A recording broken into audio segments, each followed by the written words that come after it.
Mustihafa Kufale.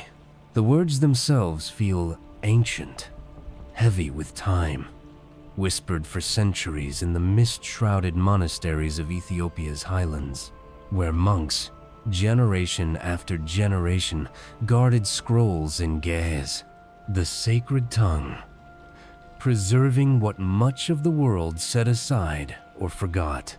This is the Book of Jubilees, known in their tradition as the Book of Division, Mashafa Kufale, a hidden timeline, a secret unfolding of creation itself, revealed not just in days and years, but in jubilees, sacred cycles of 49 years, etched on heavenly tablets before the foundations were laid. For so long, this text remained locked away in the remote mountains, considered forbidden or too profound for many. Yet the Ethiopian church cradled it as canon, a forgotten truth, now ready to speak softly to weary hearts. Hello, dear friend. I am Pastor Michael, and I'm so glad you found your way here tonight. As a shepherd, my job is to guide you to still waters, to a place where the noise of the day fades and the heartbeat of the divine becomes audible again. I know the weight you carry. I know how the mind races when the lights go out. But you don't have to carry that weight tonight. We are stepping into the hidden wisdom of the Ethiopian Bible. We call it Jubilees, but in the ancient Ge'ez tongue, the sacred liturgical language of Ethiopia, it is known as Metzhafe Kufale, or the Book of Division. It is called this because it divides all of human history into weeks of years and 4 9-year jubilees. It suggests that time is not a straight line of accidents, but a beautifully ordered tapestry. Before we begin the first chapter, I want you to understand one thing. This book was not hidden because it was evil. It was hidden because it challenged the power structures of the Roman world. It proposed a calendar based on the sun and the stars, not the whims of emperors. It suggests that God's timing is more precise than we were ever taught. Take a deep breath. Exhale the day. Let's begin where it all started. On the heights of Sinai, the revelation to Moses, Jubilees chapter 1. In the first year of the exodus of the children of Israel out of Egypt, in the 3rd month, on the 16th day of the month, the Lord spoke to Moses. He told him to come up to the top of the mountain into the thick cloud. Moses stood there for 40 days and 40 nights, while the glory of the Lord settled upon Mount Sinai like a consuming fire. And while the world below was in turmoil, the Lord began to speak of the things that were and the things that must be.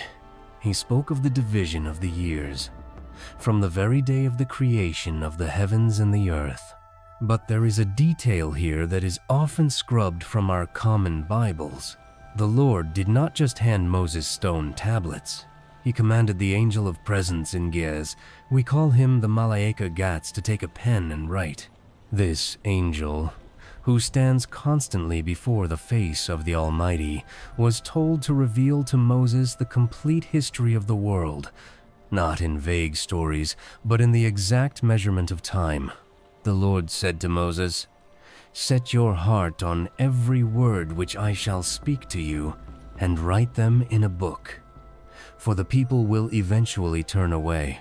They will forget the festivals, the Sabbaths, and the cycles I have ordained. They will begin to follow the moon instead of the sun, and they will lose their way in the darkness." Notice this next part. It's no accident. The Lord looked down through the corridors of time and saw us. He saw the restlessness of the human heart. He told Moses that Israel would go astray, following the gods of the nations. He saw the secret timeline, being buried under the debris of human ego, and Moses, moved by compassion, fell on his face and prayed. He begged the Lord to create in the people a new spirit, a spirit of peace, so that they would no longer be led astray by the Prince of the Mastema, the accusing spirit. And the Lord answered. He promised that a time would come when the souls of his children would find rest. He said, I will create in them a Holy Spirit, and I will cleanse them, so that they shall not turn away from me from that day unto eternity. Let that sink in. From that day unto eternity. If you feel distant tonight, if you feel like you've lost the rhythm of your own life, know that this ancient text was preserved specifically for those who are seeking the way back. The angel of presence began to write. He wrote of the first day, the first week, the first Jubilee. He wrote the blueprint of your existence. As we move into the actual days of creation in the next section, I want you to feel the order of it all. You are not an accident. You are a part of a 4-9-year cycle of grace. The shepherd is watching over the timeline of your life, even when you are too tired to see the map. Wait. Before we go further, I want to tell you something personal. I spent years trying to fix my own life through sheer will. I thought if I worked harder, prayed louder, or moved faster, I could outrun the chaos. It wasn't until I sat with these Ethiopian manuscripts, until I saw how God carefully partitioned time itself, that I realized I could stop running. I could just exist within his timing. Maybe that's what you need tonight. Not a solution, just the realization that the time you are in right now, even the weeks of your life that feel like a desert, are part of a larger jubilee. They are accounted for. You are accounted for. Stay with me. We are about to see how the very light of the world was divided into its first week.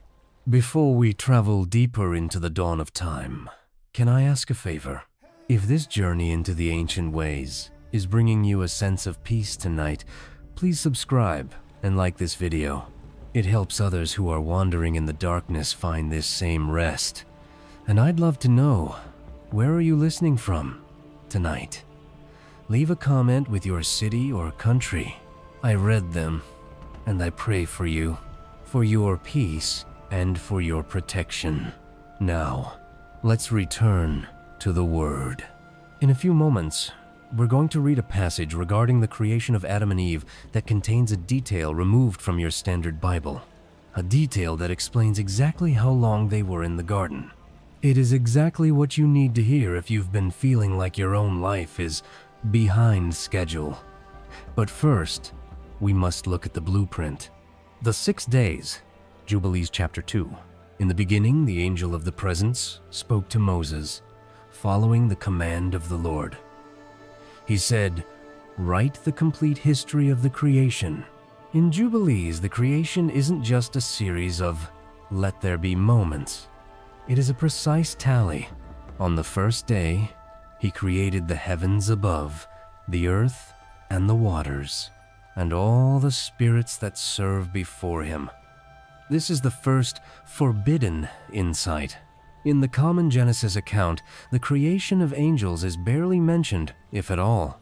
But here, the Metzaf Kufale specifies that on day 1, God created the Malaekt, the angels of the presence, the angels of sanctification, and the angels of the winds, the clouds, the darkness, and the hail. Think of that. Before the first sunrise, the spirits of the mist were already formed. Even the cold and the heat were given a spiritual governor. Nothing in your world is inanimate.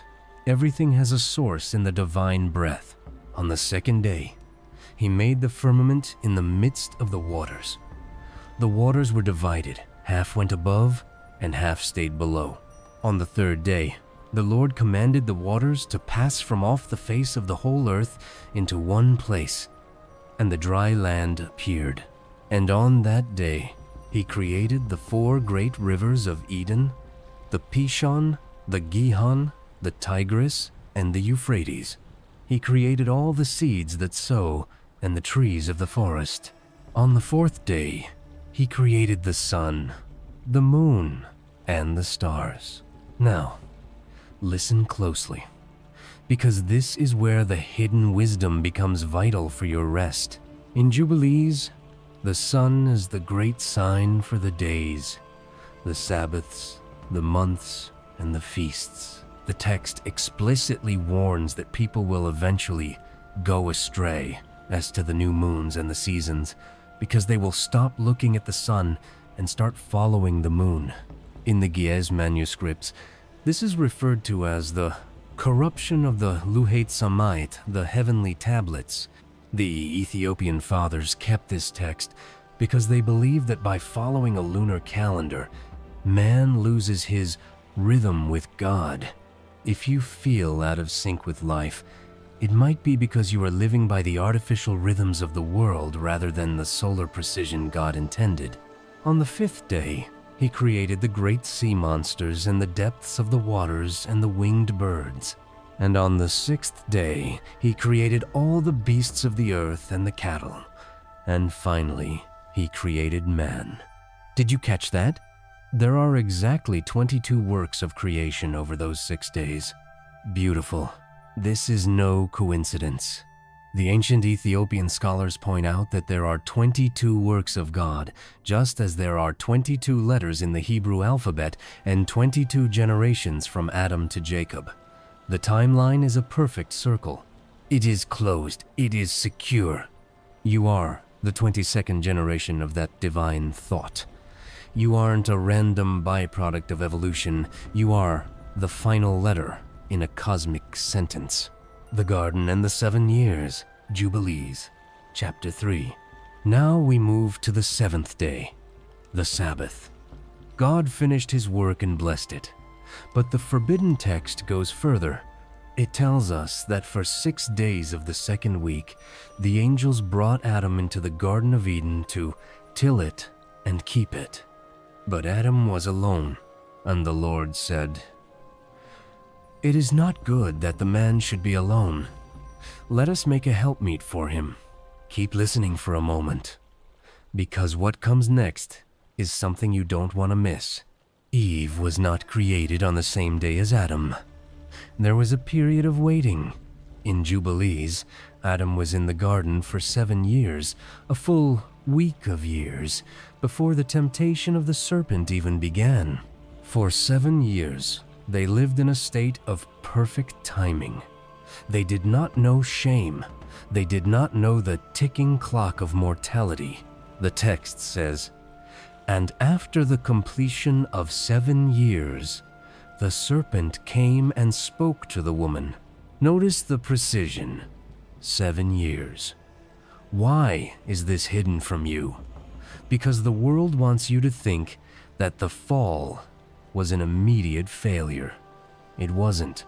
There was a long, beautiful era of peace that we have forgotten. The secret timeline suggests that peace is our natural state, and the chaos we live in now is the interruption.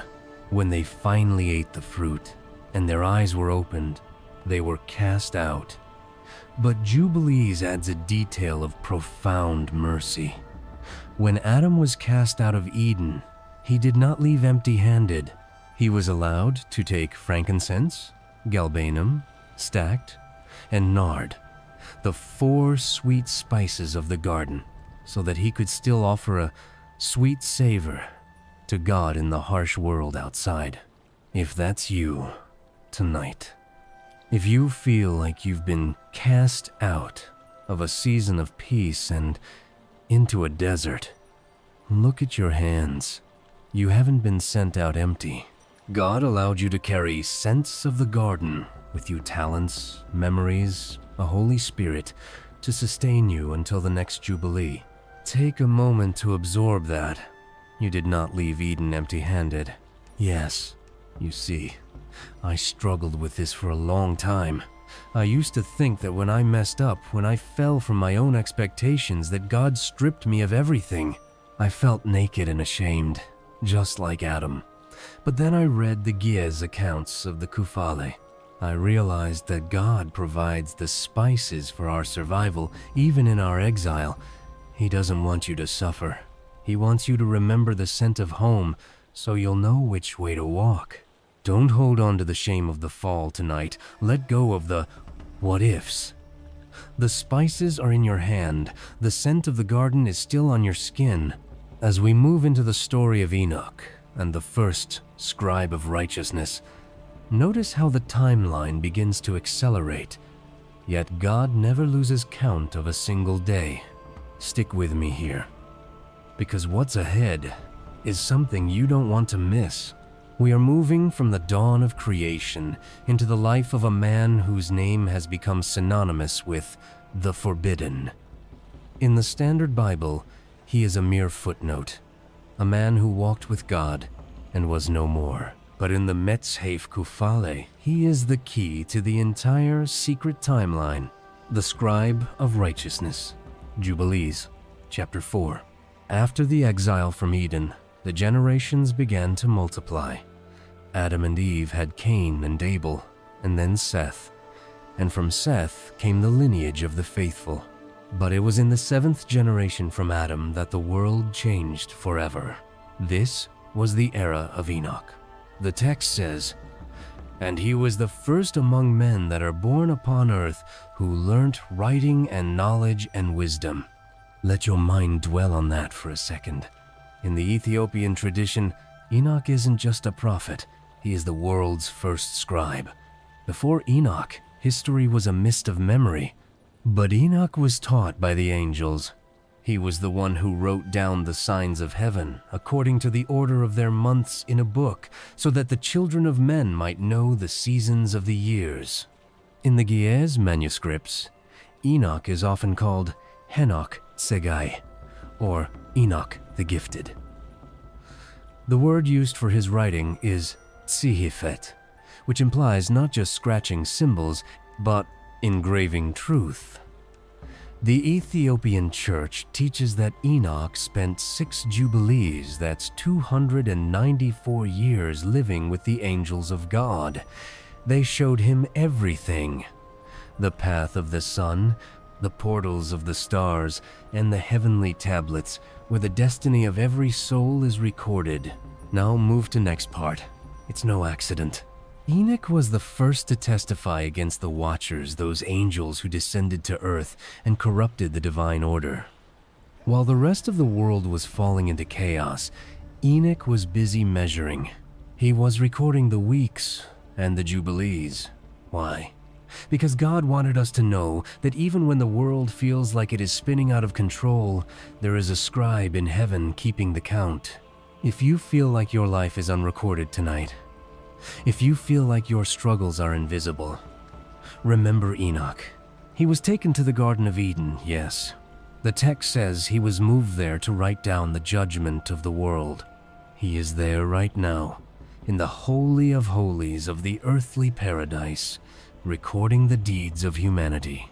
But while Enoch was writing, the earth was suffering. This chapter introduces us to the Iron, the Watchers. These were the angels sent to instruct humanity, but they looked upon the daughters of men and fell from their high estate. In Jubilees, the sin of the Watchers wasn't just physical, it was a corruption of knowledge. They taught forbidden arts, the cutting of roots, the making of weapons, and the reading of the stars for omens rather than for God's calendar. They broke the secret timeline by introducing lawlessness, Amets in Giez. How are you doing tonight? Is your mind heavy with the lawlessness of your own life? Are you carrying the weight of mistakes that feel like they've derailed your destiny? Good.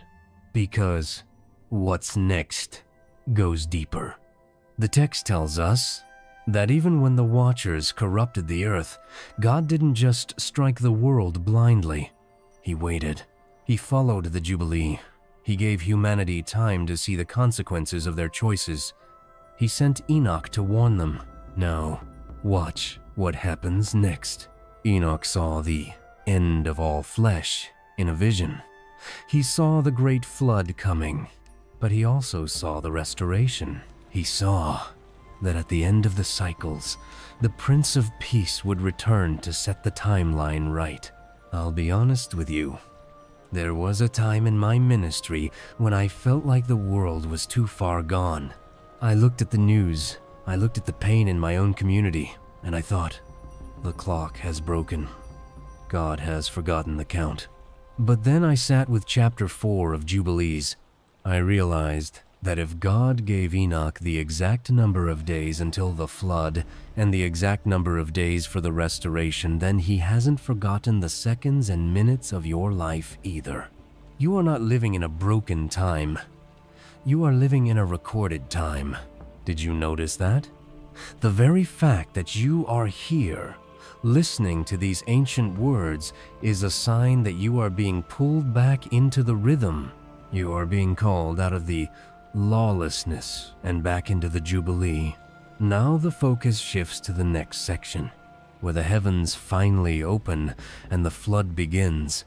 I want you to hold on to this image. Enoch, the scribe, sitting in the quiet of Eden, penning your name into the book of those who sought the light in the middle of the night. Yes, the shepherd is watching over you, and the scribe is recording your peace. Sleep now, knowing the count is perfect.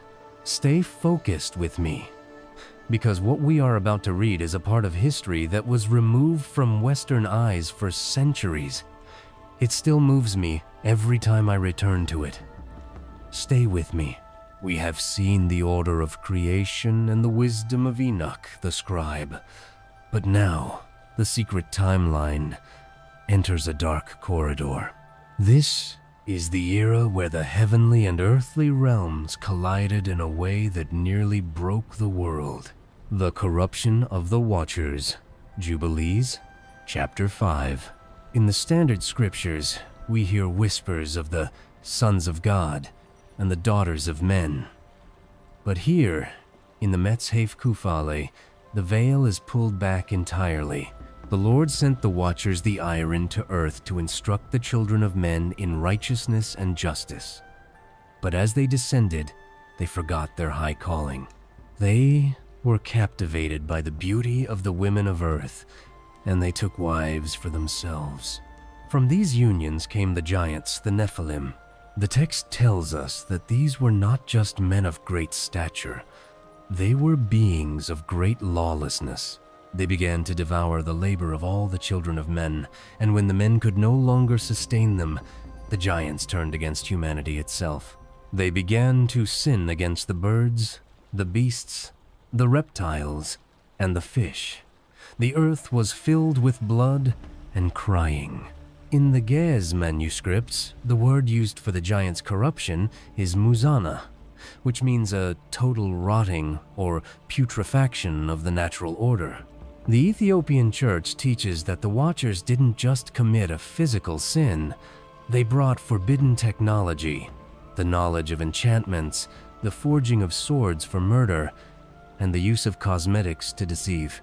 They introduced a false time, a rhythm based on vanity and violence rather than the sun and the stars. The Lord looked down and saw that the earth was corrupted, for all flesh had corrupted its way.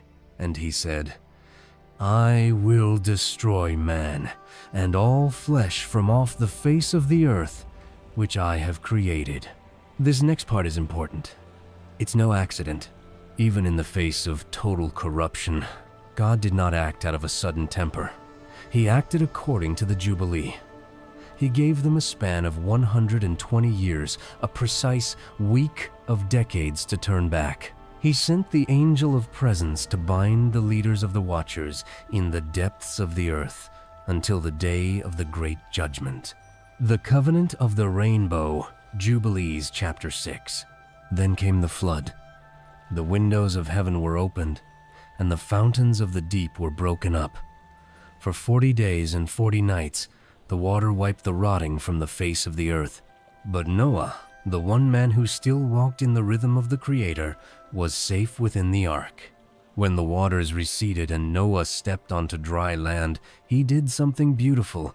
He built an altar and made an atonement for the earth.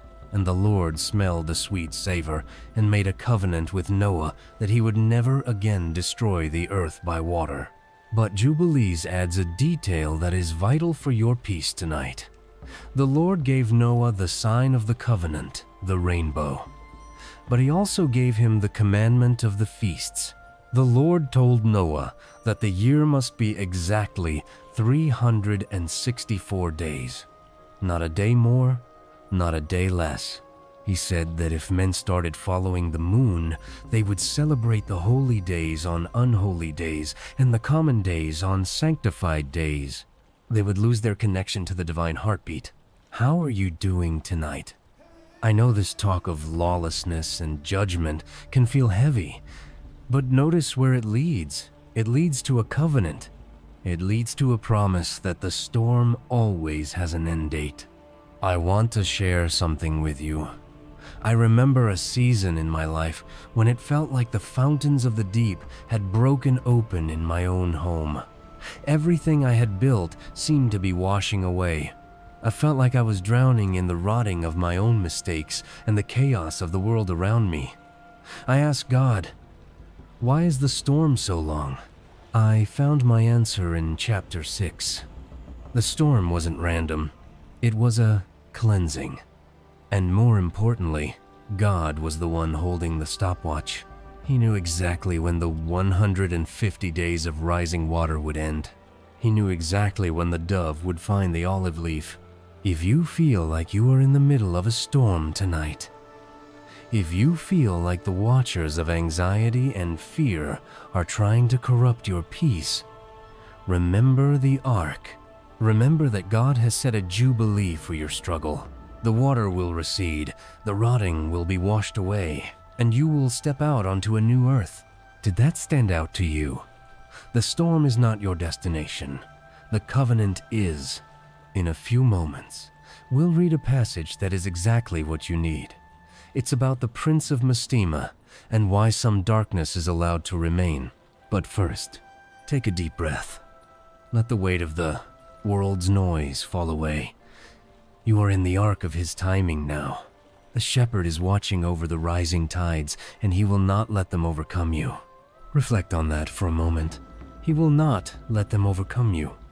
Yes, as we shift our focus to the story of where the earth is divided among the sons of Noah, notice how even the land you walk on was partitioned by a divine hand.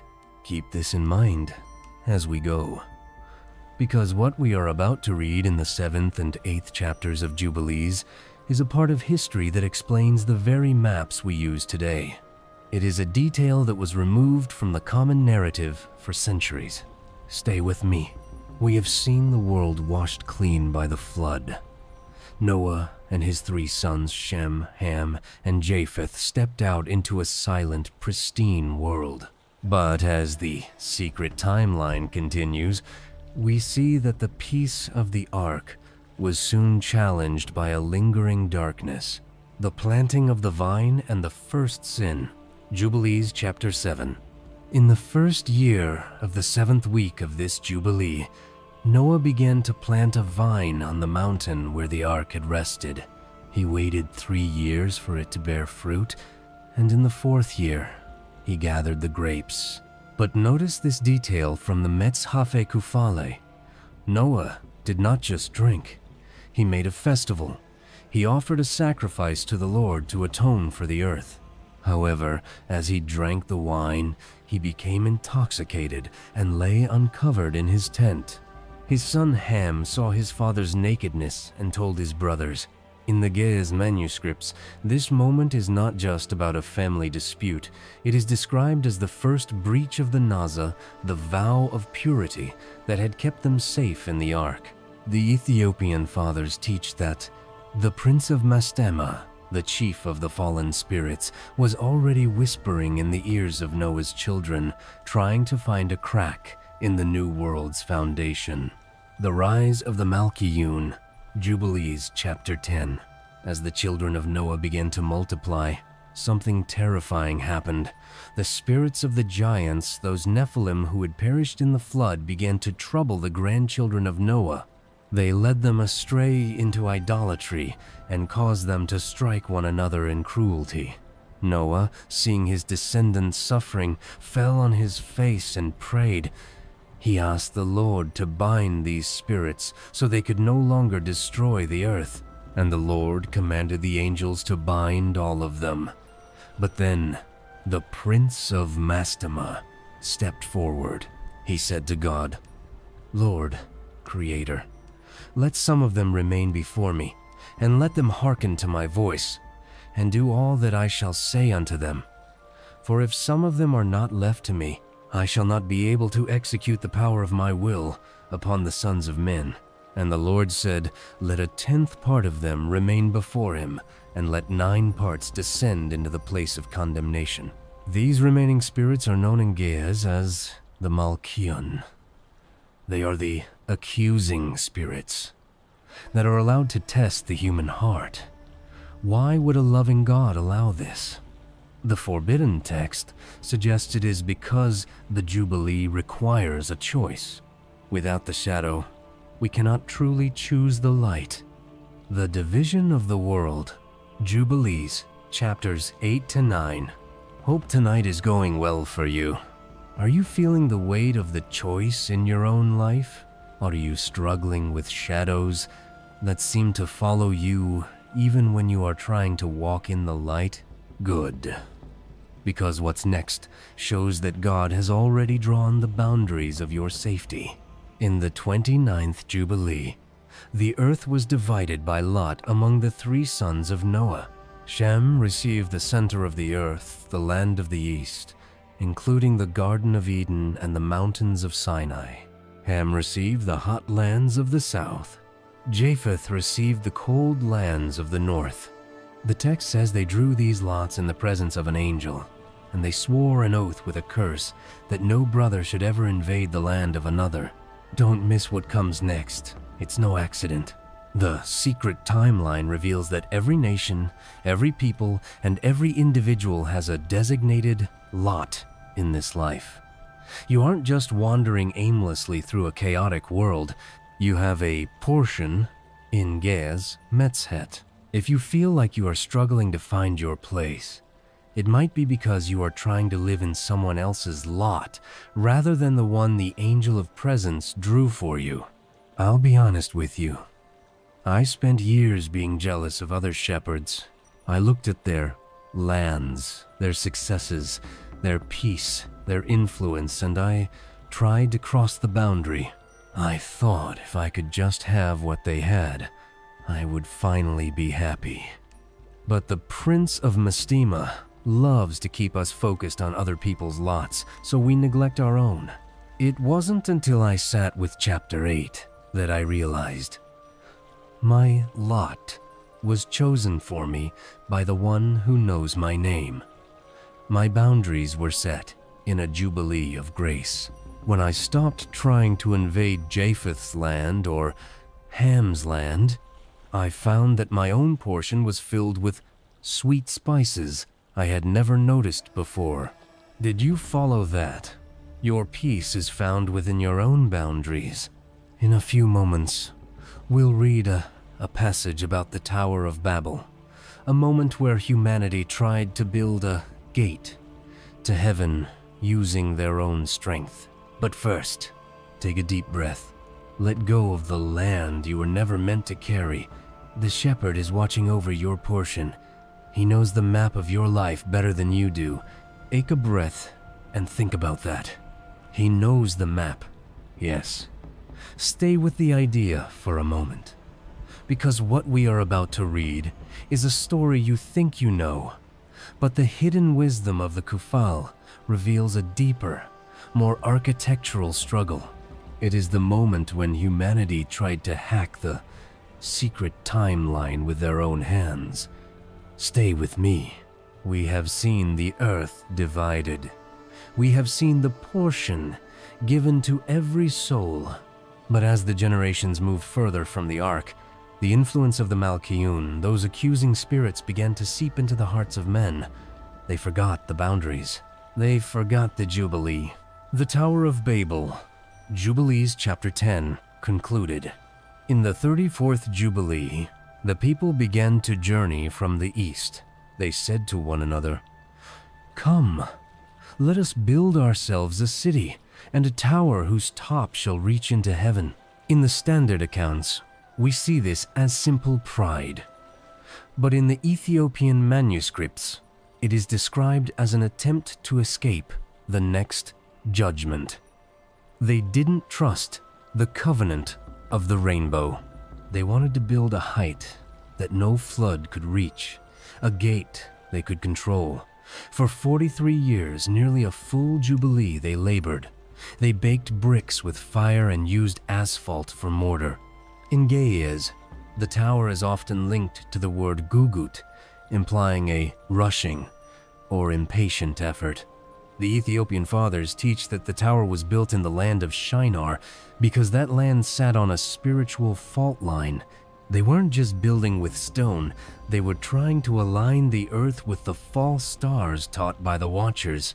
But the Lord descended to see the city and the tower. He did not strike them with lightning. He did not cast them down with a hand of fire. He simply confused their tongues. He broke their ability to sink their efforts. Notice this next part. It's no accident. The tower fell not because of a physical storm, but because the rhythm was broken. When they could no longer speak the same language, they could no longer work the same time. The secret timeline was protected by the diversity of speech. The rise of Ur and the childhood of Abram. Jubilees chapter 11. As the people scattered, a new city rose, Ur of the Chaldees, and here the darkness grew thick.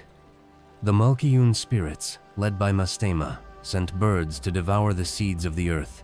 They wanted to starve humanity into submission, to make them dependent on idols for their daily bread. But in the midst of this hunger, a child was born. His name was Abram. While others were bowing to carved stones, the young Abram was observing the stars. But he wasn't looking at them for omens, as the Watchers taught. He was looking for the Creator. The Ge'ez text tells us that at the age of 14 weeks of years, Abram separated himself from his father, Terah.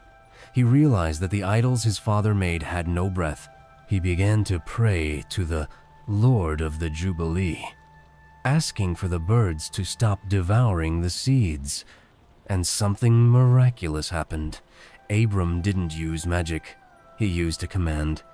He spoke to the crows and the vultures and said, "Descend not. Return to the place from which you came." And they obeyed him. 7 times they tried to descend, and 7 times Abram turned them back. How are things going this evening? Are you feeling like the birds of worry are trying to devour the seeds of your peace?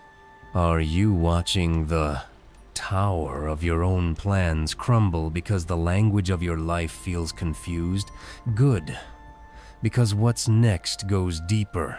The passage we're about to read in the next was removed from Western history for centuries. It's about Abram's night of fire and how he finally broke free from the timeline of his ancestors. Stay with the idea for a moment.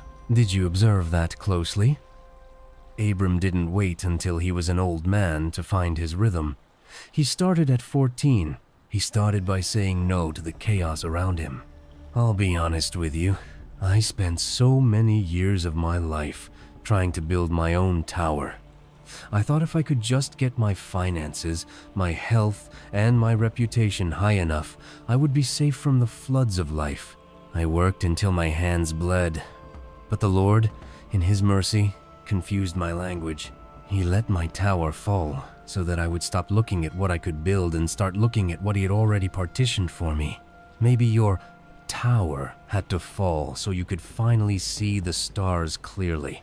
Maybe the confusion you feel right now is actually a divine protection, keeping you from a gate that was never meant for you. Sit with that thought for a moment. Yes, the shepherd is watching over the ruins of your old plans, preparing a new land for you to walk into. Sleep now, knowing that the confusion is often the beginning of clarity. Stay with me, because the passage we are about to read was removed from Western history for centuries. It still moves me. It's about the moment the secret timeline finally claimed its first champion in the New World. Stay with me. We have seen the tower fall and the birds of Mastema attempt to devour the seeds of the earth. But now, in the 40th Jubilee, the child Abram has grown into a man of teqwa, deep, soul-shaking reverence. While his father Terah continued to craft idols of wood and stone, Abram was listening to a different frequency. The Night of Fire. Jubilees chapter 12. In the 6th week of this Jubilee, in the 7th year, Abram spoke to his father. He said, "What help have we from these idols that you serve? They have no spirit. They are the work of men's hands." But Terah was afraid. He told Abram, "I know they are silent, my son, but if I speak against them, the people will kill me." Terah was living in a timeline of fear, but Abram was living in the timeline of truth. In the Ge'ez manuscripts, this turning point is known as the Isat, the Fire of Ur. The Metzhaf Kufale reveals a detail missing from Genesis. Abram didn't just walk away. He rose in the middle of the night and set fire to the house of the idols. In the chaos that followed, his brother Haran ran into the flames to save the gods and perished. Abram didn't look back. He realized that to enter the secret timeline, he had to burn the bridges to the false time of his ancestors. He took his wife Sarai and his nephew Lot and departed from Ur. As they stayed in Haran, Abram sat awake one night during the 7th month. He was watching the stars, trying to see if the rain would come or if the year would be one of famine. He was looking for a sign in the heavens, but suddenly, a voice broke through the silence of the desert. The Lord said to him, "Go forth from your country, and from your kindred, and from the house of your father, unto a land which I will show you." Keep your eyes on this next part. It's no accident. The Lord didn't just give Abram a destination. He gave him a new tongue. The text says that the Lord opened Abram's mouth and his ears so that he could speak and hear the sacred language, the language of creation that had been lost at the Tower of Babel. In the Ethiopian tradition, this language is often identified as a Proto-Ge'ez, or a Celestial Hebrew. The word used is Aramaeus, meaning the language of the heights. From that moment on, Abram was no longer a Chaldean. He was a Hebrew, one who has crossed over from the noise of the world into the quiet of the divine count. The journey to Canaan. Jubilees, chapter 13. Abram crossed the river and entered the land of Canaan.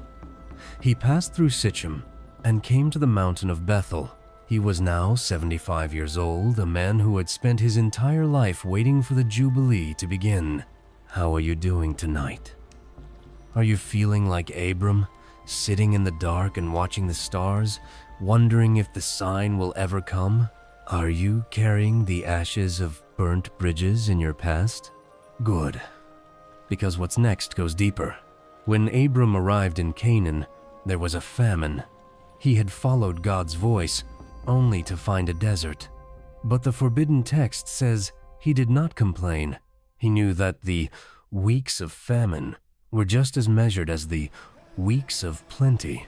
He went down into Egypt for a season, not as a failure, but as a traveler waiting for his portion to be revealed. I'll be honest with you. There was a time when I felt like I had burned my idols and followed God's call, only to end up in a famine.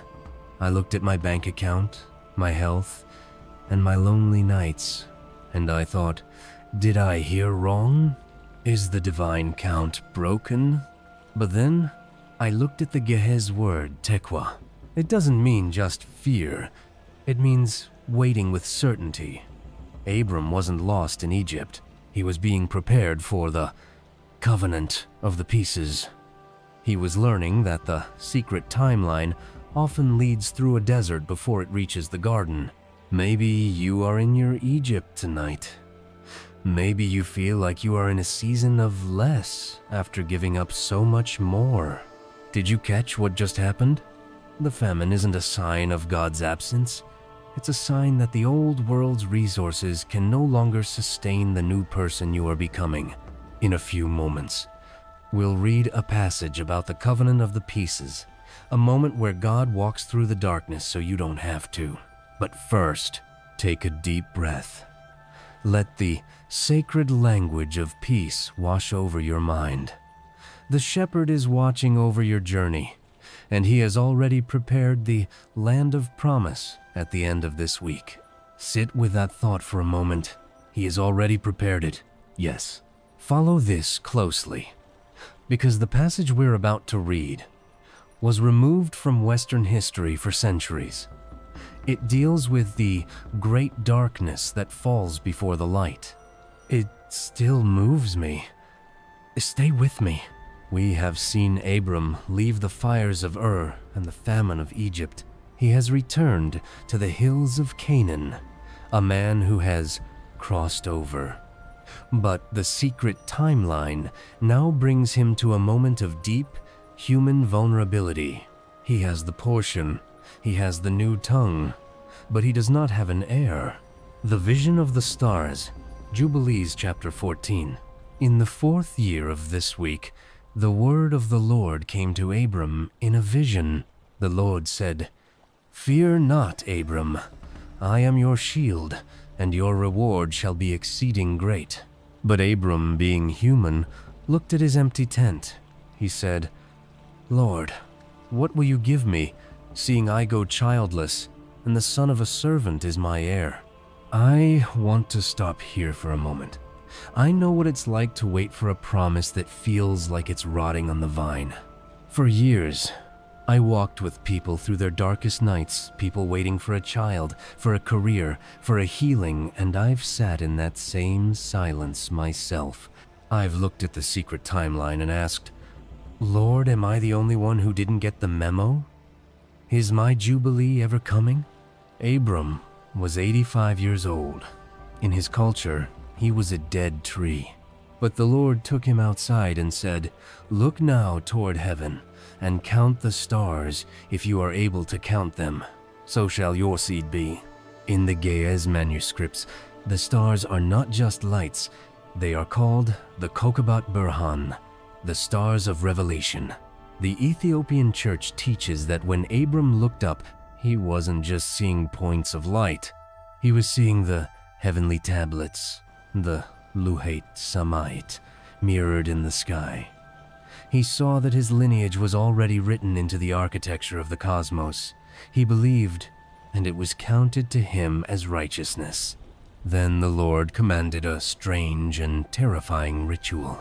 Abram was told to take a heifer, a goat, and a ram, each 3 years old, along with a turtle dove and a pigeon. He divided them in the midst and laid each piece against the other. As the sun went down, a deep sleep, Nidrat in Ge'ez, fell upon Abram. And lo, a horror of great darkness fell upon him. Look carefully at what happens next. In that darkness, the Lord revealed the future of the timeline. He told Abram that his descendants would be strangers in a land that is not theirs for 400 years. They would be afflicted and enslaved. Did that make sense to you? Before the blessing of the many nations, there was a mandatory 400 years of waiting in the dark. The secret timeline always includes a period of gestation in the shadows. When the sun went down and it was dark, a smoking furnace and a burning lamp passed between those pieces. The Lord was binding himself to Abram. He was saying, "If I do not keep this count, let me be like these divided animals." The birth of Ishmael. Jubilees chapters 15 to 16. But the human heart is impatient. Sarai, seeing that the weeks were passing and her womb was still closed, suggested that Abram go into Hagar, the Egyptian maid. How are you doing tonight? Are you trying to help God with his timing? Are you trying to force a jubilee through your own effort because the silence of the Lord is too loud? Good, because what's next is a reminder that a forced blessing often brings its own watchers. Ishmael was born, but the Metzhaf Kufale makes it clear Ishmael was of the flesh, not of the heavenly tablets. He was a son of the timeline of man, not the timeline of the spirit. In Ge'ez, the name Ishmael is linked to Semai, to hear. God heard the cry of the mother, but he did not alter the secret timeline for the child. The promise remained with the one yet to come. That verse always gets me because I've spent so much of my life trying to birthing Ishmaels, trying to make things happen on my own schedule. Maybe it speaks to you too. I'll be honest with you. I've built entire ministries on Ishmael timing. I thought that if the Isaac wasn't coming, I had to create an alternative. But all I created was friction.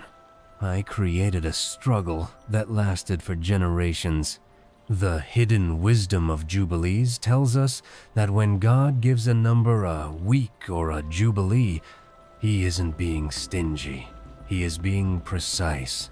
He is waiting for the moment when the Isaac, the laughter, will be a miracle, not a manufacture. Pause and let that sink into your heart. You don't have to manufacture your own breakthrough tonight. You don't have to force the door open with your own hands. The burning lamp has already passed between the pieces.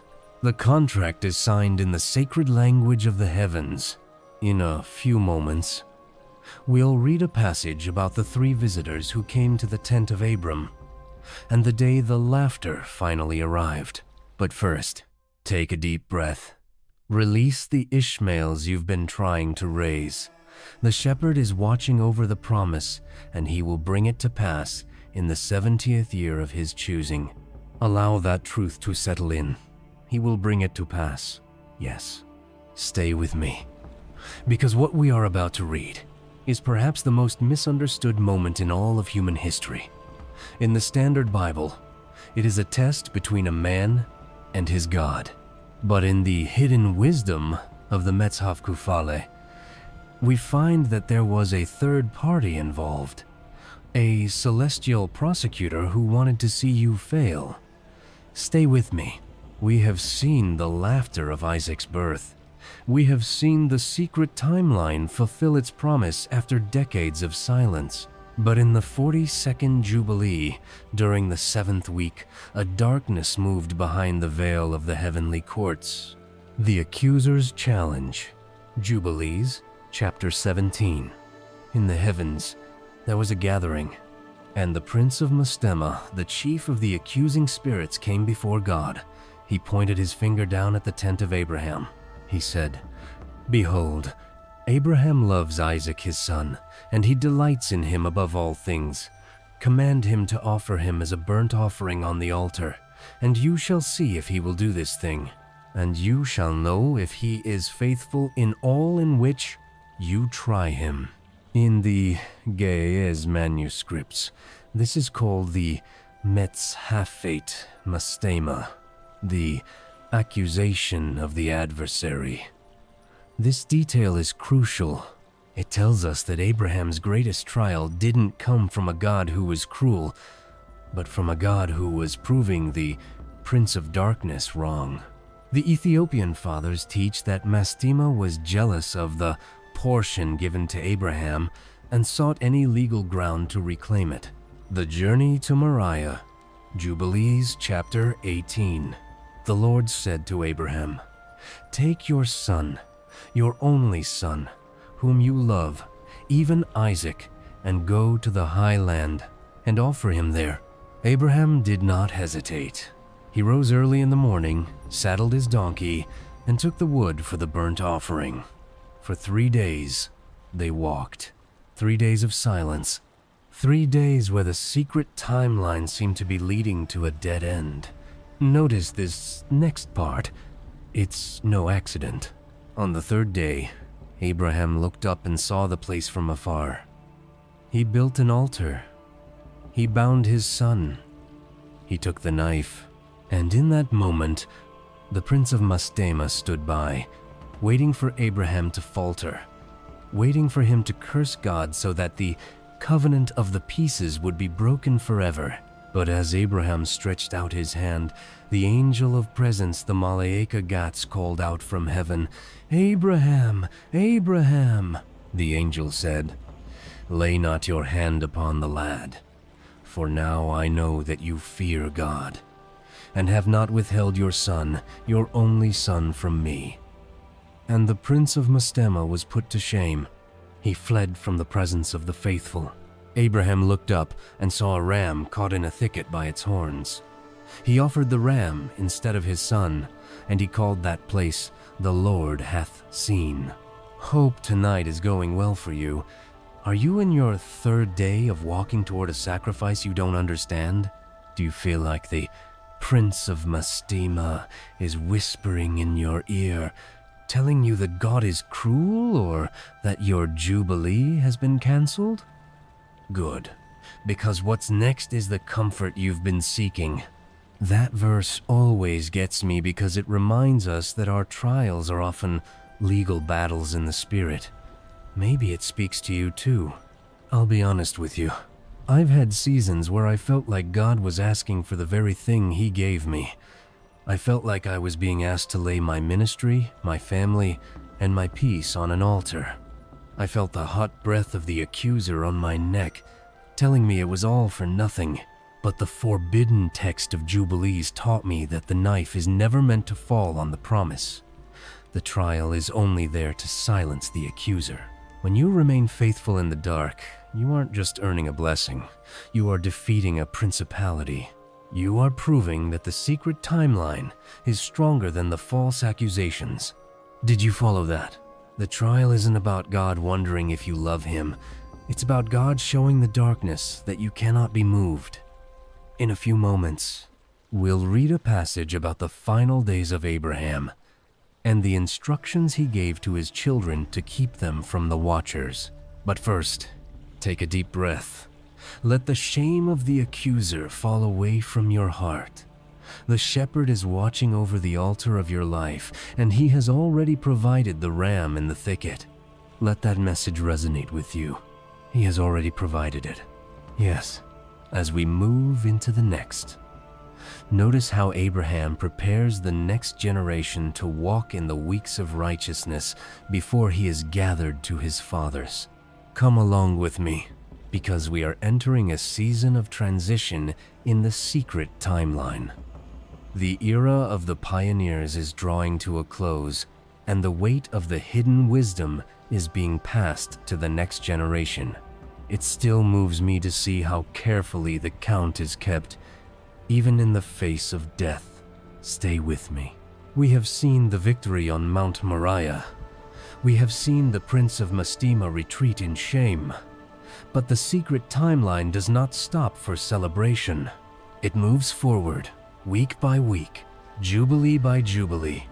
The death of Sarah, Jubilees chapter 19. In the first year of the first week of the 44th Jubilee, Sarah, the mother of the promise, finished her course. She died in Hebron at the age of 127 years. Abraham mourned for her, but notice the detail in the Metzhafe Kufale. He did not mourn as those without hope. He knew that she was the first to be recorded in the heavenly tablets as a mother of nations. Abraham purchased the field of Machpelah and the cave within it. He paid 400 pieces of silver to the children of Heth. This was the first piece of the portion that was legally reclaimed from the world. It was a burial place, yes. But in the hidden wisdom, it was a down payment on the inheritance. In the Ge'ez manuscripts, this field is referred to as the wrist, an ancient Ethiopian term for hereditary land that can never be truly sold or taken away. The Ethiopian church teaches that Machpelah is a spiritual portal, a place where the physical earth is tethered to the garden of victory. Jubilees, chapters 20 to 21. Abraham grew old, and the Lord blessed him in all things. But he knew his time was short. He called all his children together, not just Isaac, but the sons of Keturah and the household of Ishmael. He did not give them gold. He did not give them cattle. He gave them the charge. He told them, "Keep yourselves from all fornication and uncleanness, for the Lord God is a holy God. Do not take wives from the daughters of Canaan, for their works are the works of the watchers. Their heart is set on the idols and the shedding of blood." Notice this next part. It's no accident. Abraham revealed to them that the secret timeline is maintained through separation.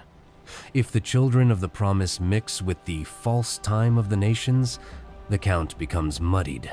He commanded them to observe the weeks of years and to never eat the blood of any animal, for the life is in the blood. Abraham specifically mentioned the Malaikt Kedusan, the holy angels, who are constantly recording whether or not we keep these small daily rhythms. The forbidden text suggests that our rest is directly tied to how well we guard our eyes and our tables from the chaos of the world.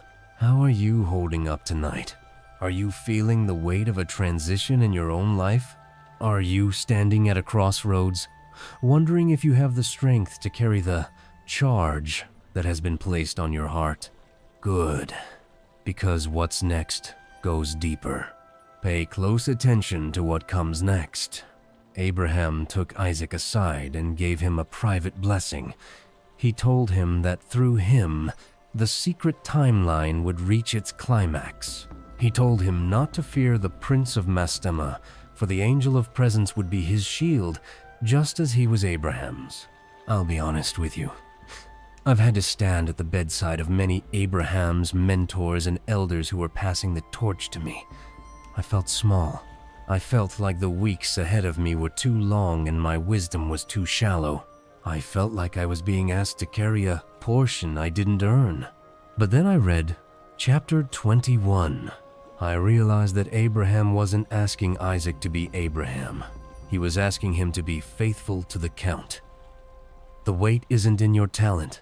The weight is in the timeline. If you just stay in the rhythm, if you just keep the charge one day at a time, the angels of the presence do the heavy lifting for you. Did you observe that closely? You don't have to be a giant of faith tonight. You just have to be a keeper of the rhythm. In a few moments, we'll read a passage about the death of the great patriarch and how the weeks of his life were summed up in a single, perfect number. But first, take a deep breath. Let the charge of those who went before you settle into your spirit. You are not starting from scratch. You are standing on the wrist, the inherited ground of the faithful. Let that sink in. You are standing on inherited ground. Yes. As we move into the next section, notice how Abraham is gathered to his fathers, leaving a legacy that the watchers can never erase. Keep this in mind as we go, because the passage we are about to read reveals a profound change in the very fabric of human existence. It explains why we no longer live for centuries and why the world feels like it is accelerating toward a climax. It still moves me. Stay with me. We have seen Abraham give his final charge. He has lived through 3 full jubilees and more, a witness to the secret timeline from the fires of Ur to the peace of Hebron. But in the 44th Jubilee, in the second week, the count for the Friend of God reached its final number. The Gathering of the Patriarch, Jubilees chapter 22. Abraham was 175 years old. In the Metzhaf Kufale, this is not just a number. It is described as 3 jubilees and 4 weeks of years. He had walked the earth for precisely the time allotted to him on the heavenly tablets. Before he drew his last breath, he called Jacob his grandson to his side. While Isaac was the heir of the promise, it was Jacob who was chosen to carry the hidden wisdom into the future. Abraham placed his hands on the boy and prayed that the angel of presence would protect him from the spirits of Mastema. In the Ge'ez manuscripts, Abraham's final prayer includes the phrase Berhanu la'alam, meaning the light of the world.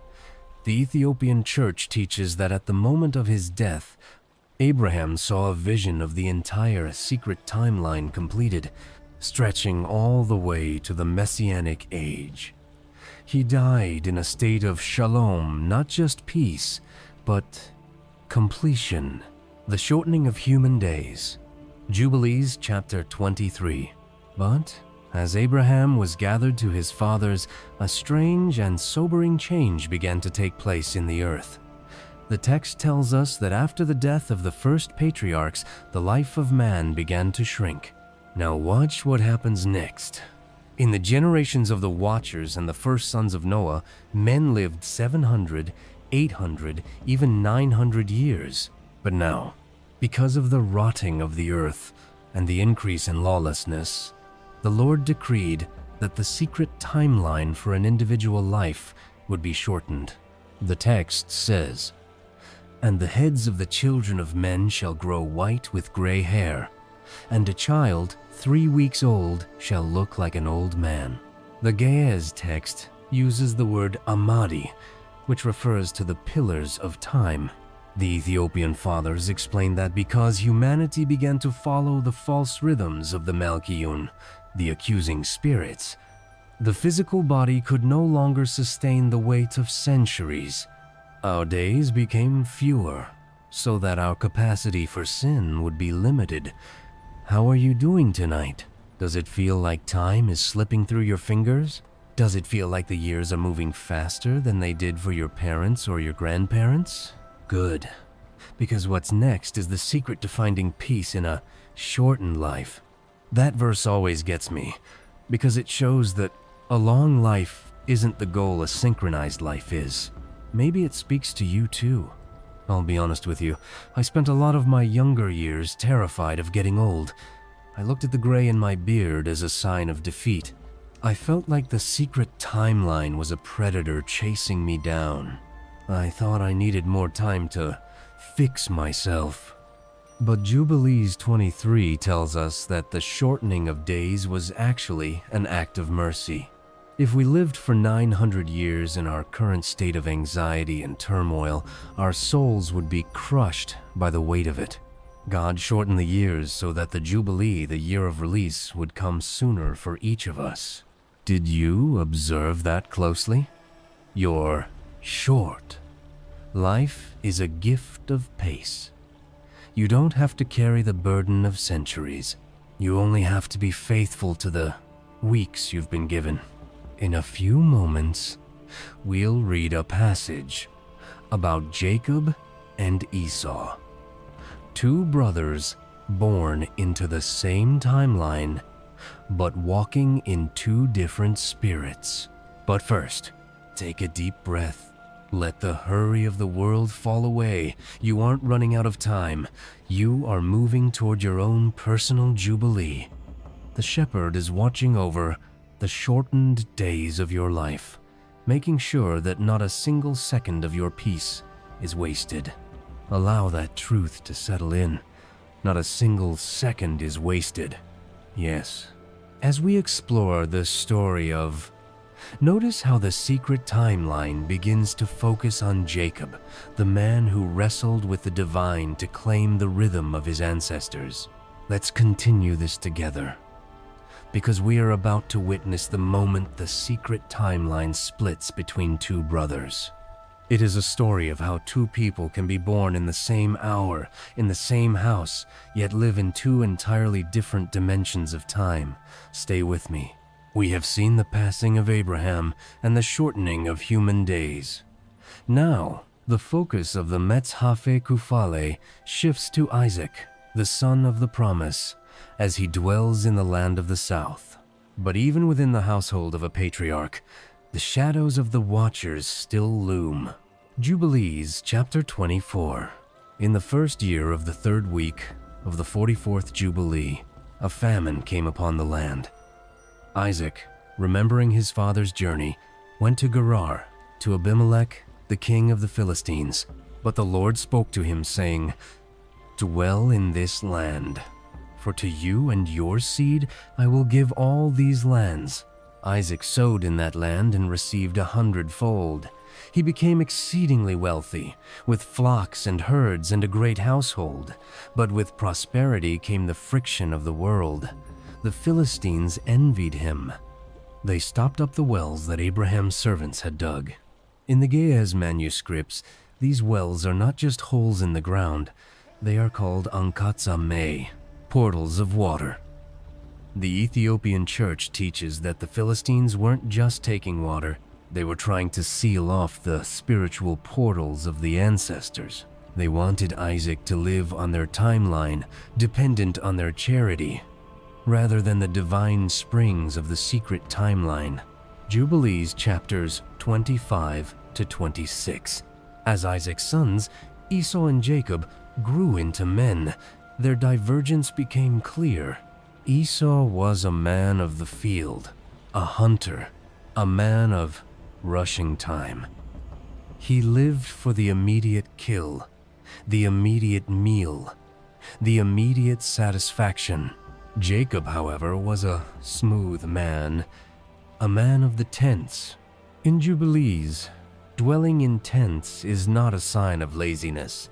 It is a sign of study. Jacob was a student of the heavenly tablets. While Esau was out chasing the rhythms of the wild, Jacob was sitting at the feet of his mother, Rebekah, learning the weeks and jubilees of his grandfather Abraham. I have to be honest with you tonight. Dealing with family friction is one of the hardest things any shepherd faces. I've sat at tables where brothers haven't spoken in decades. I've felt the sting of being the Jacob in a family of Esau's, the one who wants to seek the deeper things while everyone else is chasing the field.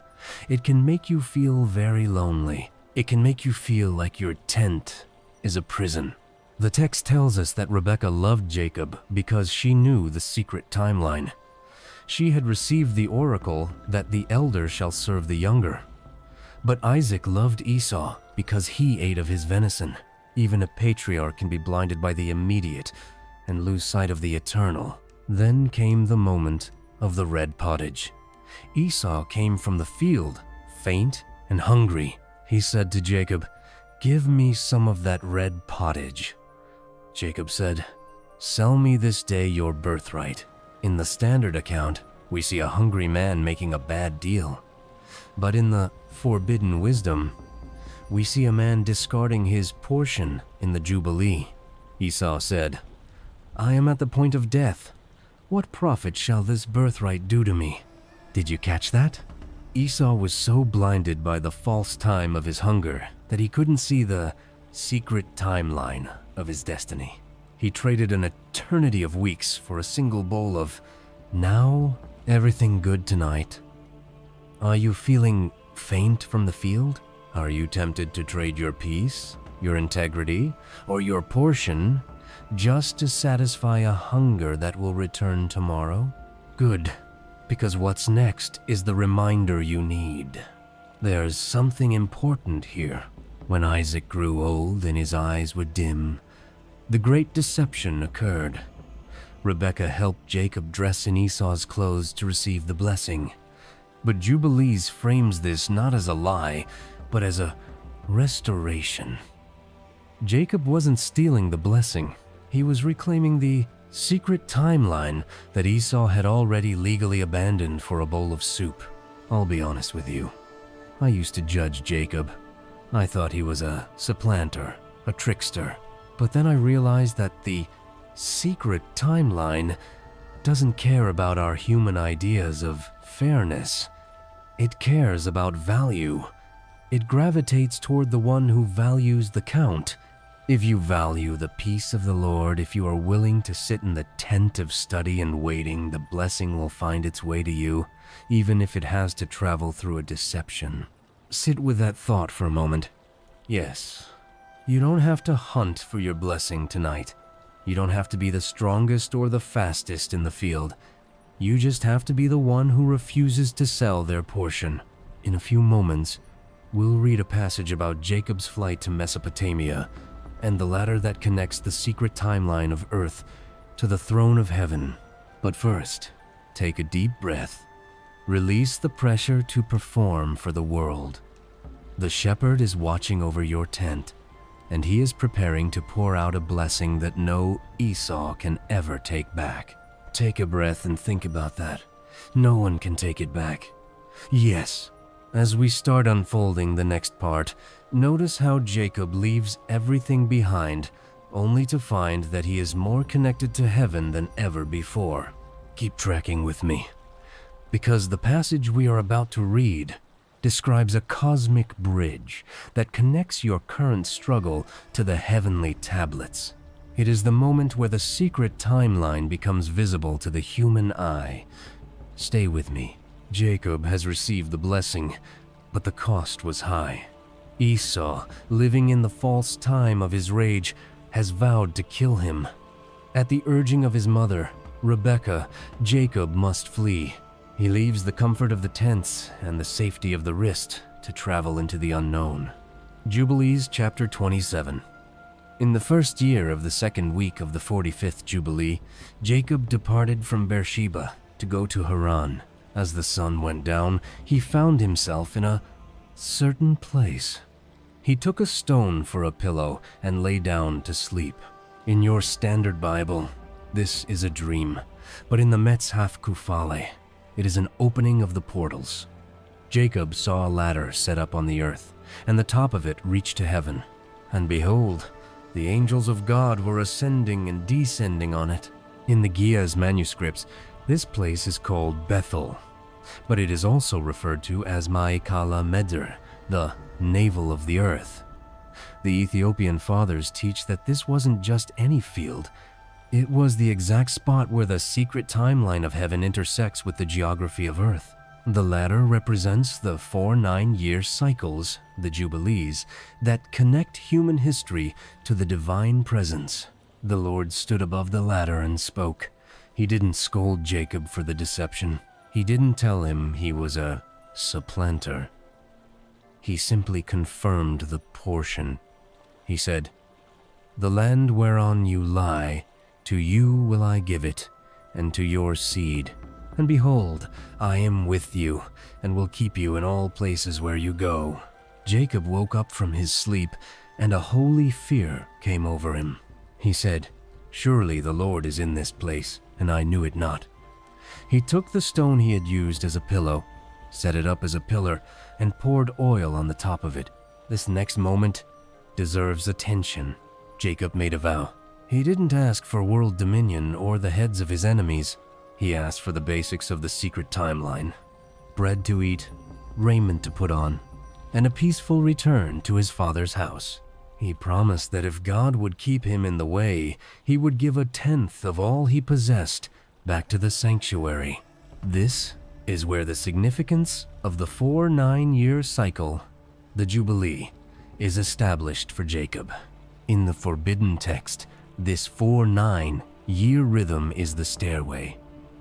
Every 7 years is a step. Every 7 weeks of years is a landing. Jacob realized that his life wasn't a marathon to be won in a day. It was a series of measured steps toward a predetermined rest. How are you doing tonight? Are you in your certain place tonight? Do you feel like you are sleeping on a stone pillow, far away from the life you thought you'd have? Does the path ahead of you look like a desert? Good, because what's next is the secret to finding the ladder in your own room. This is where things get interesting. Jacob was alone, a fugitive with nothing but a staff. But because he had the secret timeline in his heart, the very ground he slept on became a gate of heaven. I'll be honest with you. I've had many nights where my pillow felt like a stone. I felt like a fugitive from my own expectations. I've looked at the weeks ahead of me and felt only the cold wind of the desert. I thought I had to build my own ladder to get back to God. But Jubilees 27 tells us that the ladder is already there. You don't have to build it, you just have to see it. The angel of presence is already descending to meet you exactly where you are sleeping. Whether you are in a hospital bed, a lonely apartment, or a season of transition, you are currently lying on a portion of the divine map. Did you observe that closely? Your stone pillow is actually a pillar of testimony. In a few moments, we'll read a passage about Jacob's arrival in Haran and the 20 years of labor that were actually a school of the Jubilee. But first, take a deep breath. Let the stairway of the Lord settle into your mind. You aren't just drifting, you are ascending. The shepherd is watching over your stone, and he is turning it into a Bethel, a house of God while you sleep. Take a breath and think about that. He is turning your desert into a gateway. Yes. As we start looking at the next section, notice how Jacob enters the service of Laban, and how the secret timeline protects him, even when men try to cheat the count. Don't drift away just yet, because we are entering a season of the secret timeline where the rhythm is tested by the greed of men. This is the period of Jacob's exile in Mesopotamia, a span of 20 years that serves as a profound classroom for anyone who feels they are being cheated by life. Stay with me. Jacob arrived in the land of the east at the well of Haran. He met Rachel, the daughter of his uncle Laban, and the secret timeline immediately began to pull him into a new cycle of labor. Jubilees chapters 28 to 29. Jacob agreed to serve Laban for 7 years, 1 week of years for the hand of Rachel. But Laban lived in the false time of deception. When the week was completed, Laban gave him Leah instead. Jacob, who had once deceived his own father, now found himself on the receiving end of a shadow. In the Ge'ez manuscripts, the labor of Jacob is described as Agul Giza, meaning subjugated time. The Ethiopian church teaches that these 20 years, 3 weeks plus 2 years, were a spiritual alignment. Jacob had to experience the weight of being supplanted himself so that his spirit could be tempered for the responsibility of the 12 tribes. Jacob served another 7 years for Rachel and then 6 more for the cattle. During this time, the heavenly tablets were busy. One by one, the patriarchs of the tribes were born: Reuben, Simeon, Levi, Judah, down to Joseph. Each birth was recorded in the secret timeline, not just as a child, but as a pillar of the Jubilee. Laban tried to change Jacob's wages 10 times. He moved the goalposts, he altered the count, but notice this next part. It's no accident. The Lord spoke to Jacob in a dream and showed him how to breed the flocks. No matter how Laban tried to hack the timeline for his own profit, the angel of presence redirected the wealth to Jacob. The text says, "And the man increased exceedingly, and the Lord was with him in all that he did." The Ethiopian tradition highlights the Ge'ez word baraka, which implies a blessing that overflows its container.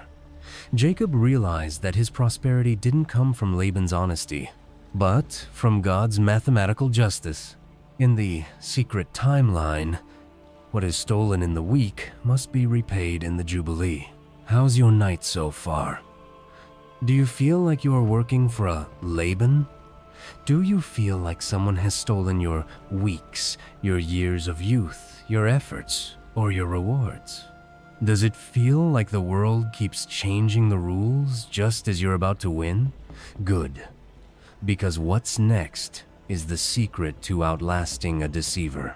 That verse always gets me, because it reminds us that God is the great accountant of the universe.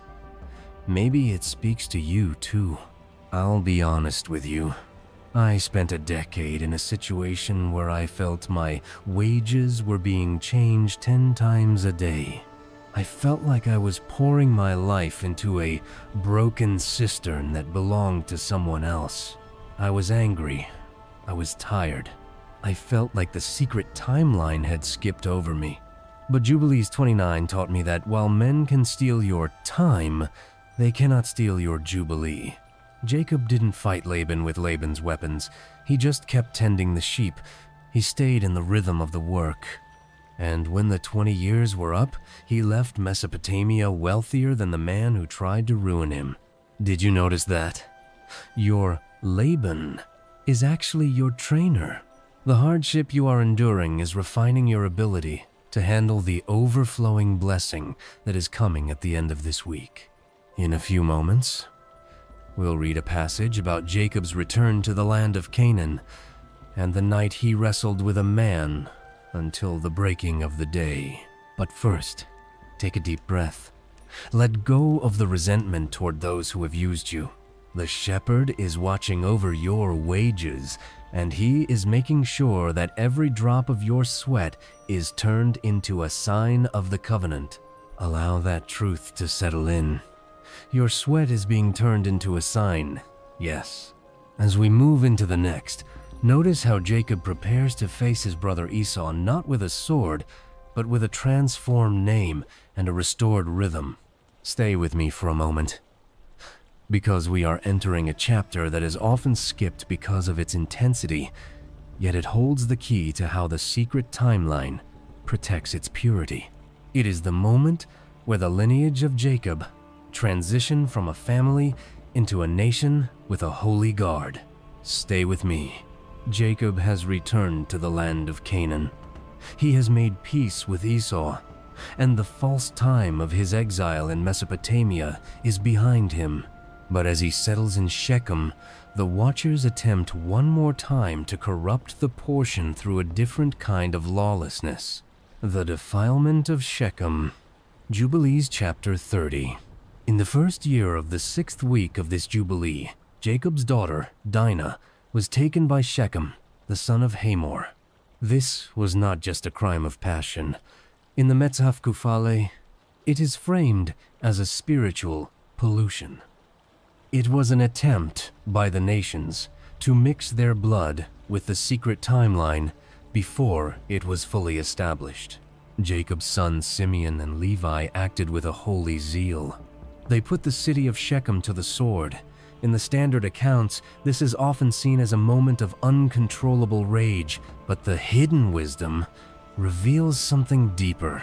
The text says that it was recorded on the heavenly tablets that Levi was righteous in what he did. In the Gaze manuscripts, the word used for Levi's actions is kidus kuna, which means sanctified jealousy. The Ethiopian church teaches that this event was the trial of the sword. Because Levi was willing to put the sanctity of the secret timeline above the politics of the world, he was chosen to be the father of the priesthood. The blessing of the two pillars. Jubilees chapter 31.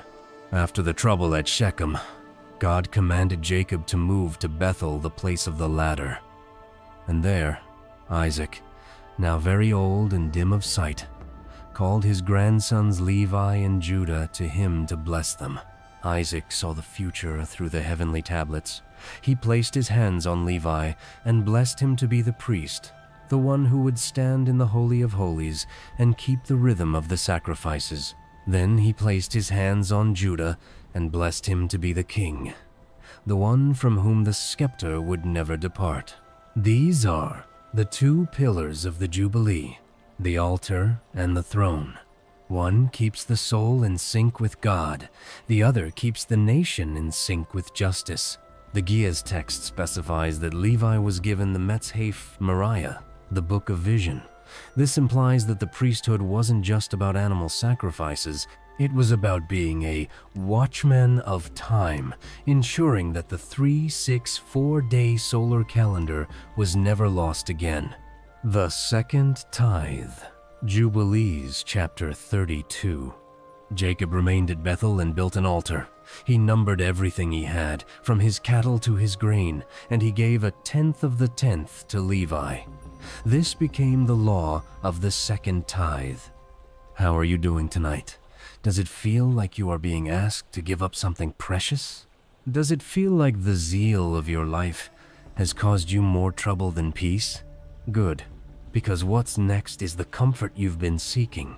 If that's you tonight, If you feel like you are standing in the middle of a conflict you didn't ask for, or if you feel the weight of a responsibility that seems too heavy for your shoulders, know that the Angel of Presence is recording your faithfulness in the struggle. I'll be honest with you. There was a time in my life when I had to make a stand that cost me friends. I had to choose the sanctified path over the popular path. I felt like Simeon and Levi, isolated, misunderstood, and feared. I wondered if I had ruined my portion by being too firm. But Jubilees 31 tells us that it was in that very moment of zeal that the priesthood was born. Sometimes the conflict you are in right now is actually the birth pangs of your calling. God isn't looking for people who are nice to the world. He is looking for people who are jealous for his rhythm. Did you hear that carefully? Your refusal to compromise is your trial of the sword. In a few moments, we'll read a passage that is exactly what you need. It's about the death of the matriarch Rachel, and how even in the middle of mourning, the secret timeline provides a new son of the right hand. But first, take a deep breath. Let the two pillars of the altar and the throne support your spirit. You aren't just a wanderer, you are part of a kingdom of priests. The shepherd is watching over your sanctity, and he is preparing a place for you where no Shechem can ever trouble you again. Sit with that thought for a moment. You are being prepared for a place of peace. Yes. As we start looking into the next part, notice how the secret timeline deals with the loss of the beloved, showing that every ending is just the shadow of a new week beginning. Stay with me, because we are entering a season of the secret timeline, where the old guard passes and the flaws of the next generation are laid bare. It is a sobering reminder that even within the portion, the human heart can still wander into the darkness. Stay with me. The world of the patriarchs is changing. The giants have fallen, the tower is a memory, and the secret timeline has successfully moved from one man to a family of 12. But as the 45th Jubilee approaches its end, the internal rhythm of Jacob's household is shaken by a betrayal from within. The sin of the firstborn, Jubilees, chapter 33. In the first year of the 7th week of this Jubilee, after the death of Rachel, a great shadow fell upon the house of Israel.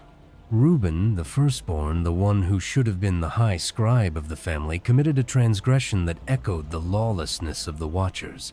He went into Bilhah, his father's concubine, in the Metz Kufale.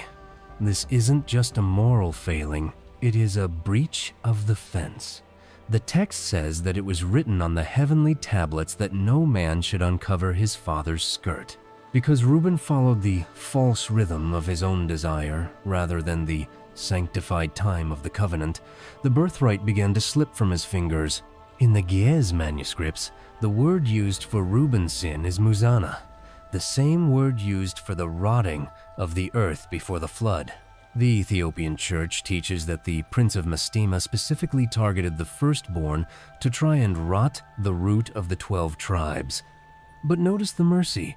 The Lord did not destroy Reuben. He simply recorded the deed, and the secret timeline adjusted the inheritance to the younger brothers. The War of the Kings, Jubilees, chapter 34. How's your evening treating you? Does it feel like there is a rotting in your own family tree?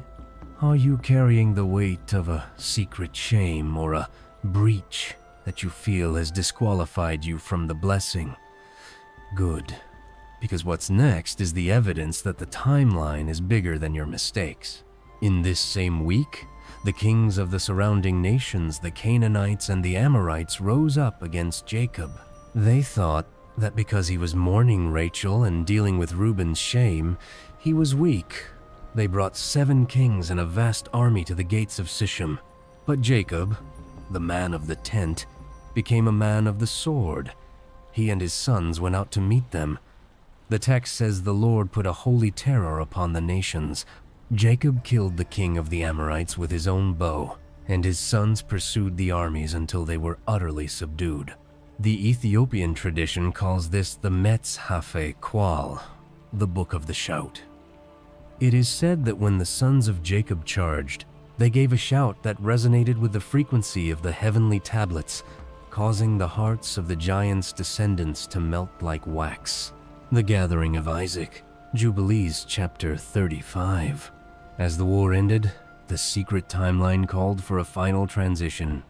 Isaac, the son of laughter, reached the age of 180 years. He called Esau and Jacob to him one last time. This next moment deserves attention. Isaac didn't give them a new prophecy. He gave them a command of unity. He told them to love one another and to bury him in the cave of Machpelah with his father Abraham. And in the second year of the first week of the 46th Jubilee, Isaac gave up the ghost.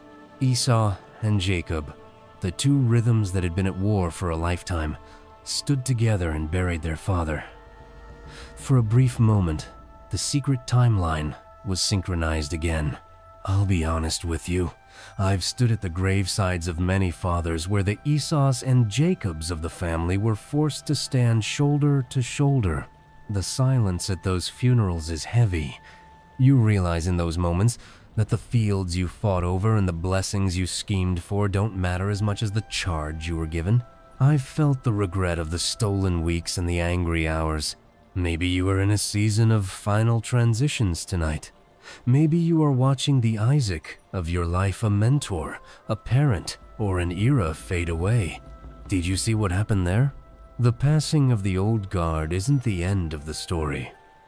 It's the signal that the secret timeline is now in your hands. You are no longer the son, you are the patriarch of your own week. In a few moments, we'll read a passage about the selling of the dreamer, a moment where the brothers of Joseph try to kill the future only to find that they are actually serving the Jubilee. But first, take a deep breath. Let the shame of the past and the grief of the present settle into the earth. The shepherd is watching over the Machpelah of your life, ensuring that even in death, the portion remains secure. Let that sink in. The portion is secure. Yes. As we move into the next part, notice how the Prince of Mastema uses jealousy to try and break the 12, and how God uses a pit to prepare a throne. Let's keep going together, because we are entering the most volatile hour of the secret timeline. This is the moment where the unity achieved at Isaac's grave is shattered by the Prince of Mastema. It is a story of how a pit in the desert can actually be the gateway to a throne in the palace. Stay with me. The world is changing. The 46th Jubilee has begun, and while Jacob seeks to dwell in peace in the land of his father's sojournings, a new false rhythm is rising among his sons, the rhythm of jealousy. The war with Esau's sons. Jubilees chapters 36 to 38. Shortly after Isaac was gathered to his fathers, the peace between the two brothers was tested. Esau's sons, influenced by the spirits of the field, pushed their father to attack Jacob. They could not bear that the portion of the birthright was now firmly in Jacob's hands. In the mets-shrouded Kufale, this wasn't just a border skirmish. It was a war that lasted for weeks. Esau himself came with an army of 4,000 men to the Tower of Hebron. Jacob, standing on the ramparts, pleaded with his brother to remember the charge of their father. But Esau's heart had become rotted by the counsel of his sons. In the Ge'ez manuscripts, this battle is described as the tekwalahewet, the test of life. The Ethiopian church teaches that Jacob was forced to draw his bow against his own brother. He struck Esau in the right breast, and the man of the field fell. From that day on, the false rhythm of Esau was made subject to the secret timeline of Jacob. The selling of Joseph, Jubilees chapter 39. But the greatest threat to the secret timeline didn't come from the outside. It came from within the circle of the 12. Joseph, the 11th son, was the keeper of the dreams. He saw the heavenly tablet in his sleep stars bowing down, sheaves of wheat acknowledging his portion. His brothers, living in the false time of envy, could not see what Joseph saw. In the 2nd year of the 2nd week of this jubilee, they saw him coming in the distance at Dothan. They said, "Behold, this dreamer comes. Let us slay him." Let me speak honestly. I know what it feels like to have your dream become the target of the people you love most. I've sat with many souls who were thrown into a pit by their own family or their own community. It is a cold, dark place. You feel like the secret timeline has made a mistake. You feel like the angel of presence has looked away. Watch this carefully. The brothers didn't kill him. They sold him. In their mind, they were getting rid of him. But in the secret timeline, they were exporting him to his destiny. They thought they were stopping the dream. They were actually paying for his transportation to the throne. The Ge'ez text uses the word afa, which means to be sent out or driven. The Ethiopian fathers teach that Joseph had to be removed from the tents of Jacob so he could learn the wisdom of the nations in Egypt. He had to be the seed that fell into the ground so that the entire nation could be saved during the coming weeks of famine. Are you sitting in a pit tonight? Do you feel like you've been betrayed by the very people who were supposed to protect you? Do you feel like your dream is the very thing that made you a target? Good, because what's next is the secret to surviving the darkness. That verse always gets me, because it shows that even the Watchers cannot stop a man whose time has come. Maybe it speaks to you too. I've had my own Dothan moments. I've had seasons where it felt like my brothers had sold me for 20 pieces of silver. I was angry at the pit. I was angry at the silent God. But Jubilees 39 tells us that Joseph was never alone in the pit. The angel of presence went down into the hole with him. The secret timeline didn't break when Joseph was sold. It shifted into a higher gear. The pit wasn't a dead end. It was a sanctified tunnel. Did you understand that? You aren't being buried. You are being planted. In a few moments, we'll read a passage about Joseph's rise in the house of Potiphar, and the moment he refused the false rhythm of temptation to keep his portion pure. But first, take a deep breath. Release the bitterness toward those who threw you into the pit. The shepherd is watching over your dream, and he is already preparing the chariot that will carry you to the palace. Let that sink in. The chariot is already being prepared. Yes. As we move into the next section, notice how Joseph maintains the secret timeline, even in a foreign land, proving that the rhythm of the soul is stronger than the environment of the body. Stick with me, because the passage we're about to read was removed from Western history for centuries. It reveals how the secret timeline functions when you are in the iron furnace of a foreign land. It still moves me. Stay with me. Joseph is now in Egypt. He has been stripped of his coat of many colors, but he has not been stripped of his portion. In the 46th Jubilee, the hidden wisdom shows us how a man of the secret timeline conducts himself when the environment is hostile to his soul. The integrity of the scribe. Jubilees, chapter 39. Joseph was sold to Potiphar, an officer of Pharaoh. In the Metzhaf Kufale, Joseph is described as having the spirit of Enoch upon him. He was handsome, but more importantly, he was a man of teqwa, reverence. The text says, "The Lord was with him, and everything he touched turned to gold in the eyes of the Egyptians." But then came the trial of the shadow. Potiphar's wife looked upon him and sought to draw him into a false rhythm of lawlessness. She tempted him day after day, In the Ge'ez manuscripts, the word used for Joseph's refusal is aplo, which means to nullify or cancel the influence of an evil spirit.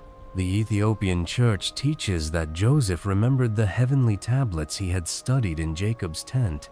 He realized that if he broke the vow of purity, he would lose his place in the secret timeline. He chose the prison over the palace of a stranger. Notice this next part. It's no accident. Joseph was thrown into prison for 2 weeks of years. For 14 years, the man who was promised to lead was forgotten in a dungeon. How are you doing tonight? Do you feel like you are in your 14th year of a prison you didn't build? Does it feel like your integrity only brought you more trouble? Good, because what's next goes deeper. The mystery of Tamar, Jubilees chapter 41. While Joseph was in the iron furnace, his brother Judah was facing his own trial in Canaan. This chapter deals with Tamar, the daughter-in-law of Judah. After the death of her husbands, she was left in the false time of widowhood, denied the seed that was her right.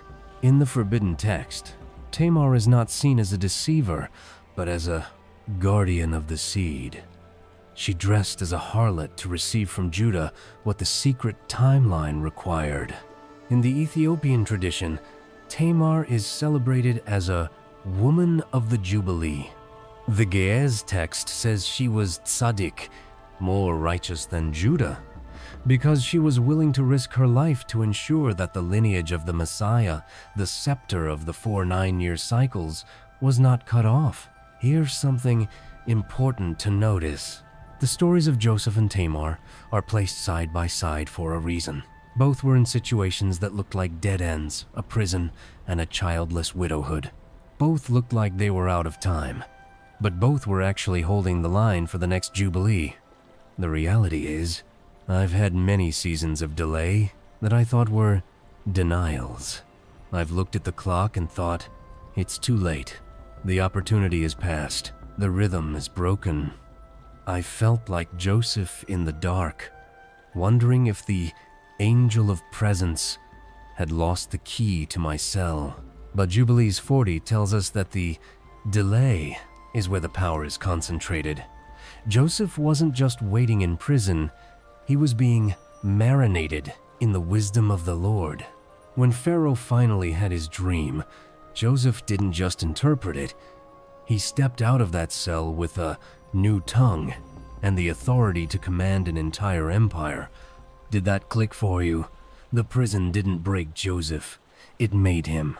In a few moments, we'll read a passage about the 7 years of plenty and the 7 years of famine, the weeks that would bring the 12 tribes back together. But first, take a deep breath. Let the 14 years of your own struggle be handed back to the shepherd. He hasn't forgotten you in the dungeon. He is just waiting for the king to have a dream that only you can interpret. Let that message resonate with you. Only you can interpret it. Yes, as we move into the next section, notice how the secret timeline uses a global famine to force a family reunion, proving that even the hunger of the world is subject to the Jubilee. Stay with me for a moment, because we are entering the penultimate cycle of our journey through the Kufale. We are moving into the weeks of hunger, where the secret timeline uses the desperation of the stomach to heal the fractures of the soul. Stay with me. The 47th Jubilee has arrived. In Egypt, Joseph has risen from the pit to the pinnacle. He has successfully stored the grain of the 7 weeks of plenty, and now the weeks of famine have begun to settle over the face of the whole earth. The bread of life in a dying land. Jubilees chapters 42 to 43. The famine was not a random catastrophe. In the Metzhafe Kufale, it is described as a pruning of the nations. While the world was starving, the portion was being gathered in one place. Jacob, hearing that there was corn in Egypt, sent 10 of his sons down to buy food. In the Ge'ez manuscripts, this period is often called the Zemene Riab, the era of hunger. But the Ethiopian fathers highlight a specific term for the grain Joseph stored, Mephataf, implying life-sustaining dew. They teach that this grain didn't just fill the belly, it carried the sanctified rhythm of Joseph's integrity. Anyone who ate it was being subtly prepared to acknowledge the secret timeline. Joseph recognized his brothers, but they did not recognize the scribe of righteousness. He tested them. He put them in weeks of suspense. He demanded they bring Benjamin, the last son of Rachel, down to Egypt, the Garden of Victory. Jubilees chapter 44. When the brothers returned with Benjamin, and the truth was finally revealed when Joseph cried out, "I am your brother." The secret timeline reached a moment of restoration. The 12 tribes were no longer scattered. They were one pulse again. Jacob, now 130 years old, received the news that his dead son was alive and ruling Egypt. He set out with all that he had to go down to the land of Goshen. But before he crossed the border, he stopped at Beersheba to offer a sacrifice.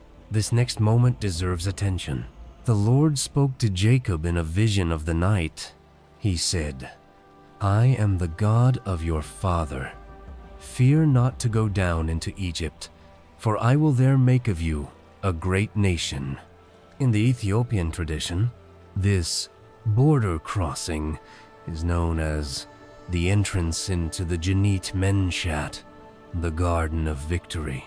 Even though they were going into a land of iron furnaces, they were entering it under a divine escort. The text reveals that the angel of presence went before the wagons of Jacob, clearing the watchers from the path so the seed could be planted safely in Goshen. How are things tonight? Does it feel like life has forced you to move? Have you been driven out of your Canaan by a famine of finances, a famine of health, or a famine of love? Does it feel like you are heading into a foreign land where you don't know the language? Good, because what's next is the comfort you've been seeking. That verse always gets me, because it shows that sometimes God uses empty cupboards to move us into full palaces. Maybe it speaks to you too. Let me speak honestly. I've had seasons where I fought to stay in a Canaan that was drying up. I didn't want to move. I was afraid of the Egypt of the unknown. I thought that if I left my comfortable field, I would lose my portion. But Jubilees 44 tells us that the portion isn't tied to a specific piece of dirt. It's tied to the presence.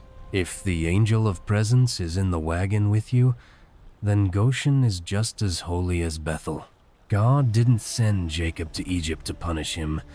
He sent him there to preserve him. He needed the family in a place where they could multiply without the corruption of the Canaanites. Did you notice that? Your current migration isn't an exile, it's a protective relocation. In a few moments, we'll read a passage about the final days of Joseph and the great oath he made his brothers take regarding his bones. But first, take a deep breath. Release the fear of the foreign land you are entering. The shepherd is watching over your migration, and he has already designated Goshen as your place of safety until the next Jubilee. Let that sink in. You are moving towards safety, not away from it. Yes. As we move into the final sections, notice how the secret timeline begins to prepare for the greatest week of all the week of the Exodus. Stay with me, because we are entering the shadow of the iron furnace. This is the period of the secret timeline where the voices of the patriarchs go silent, and the Prince of Mastema believes he has finally buried the promise in the mud of Egypt.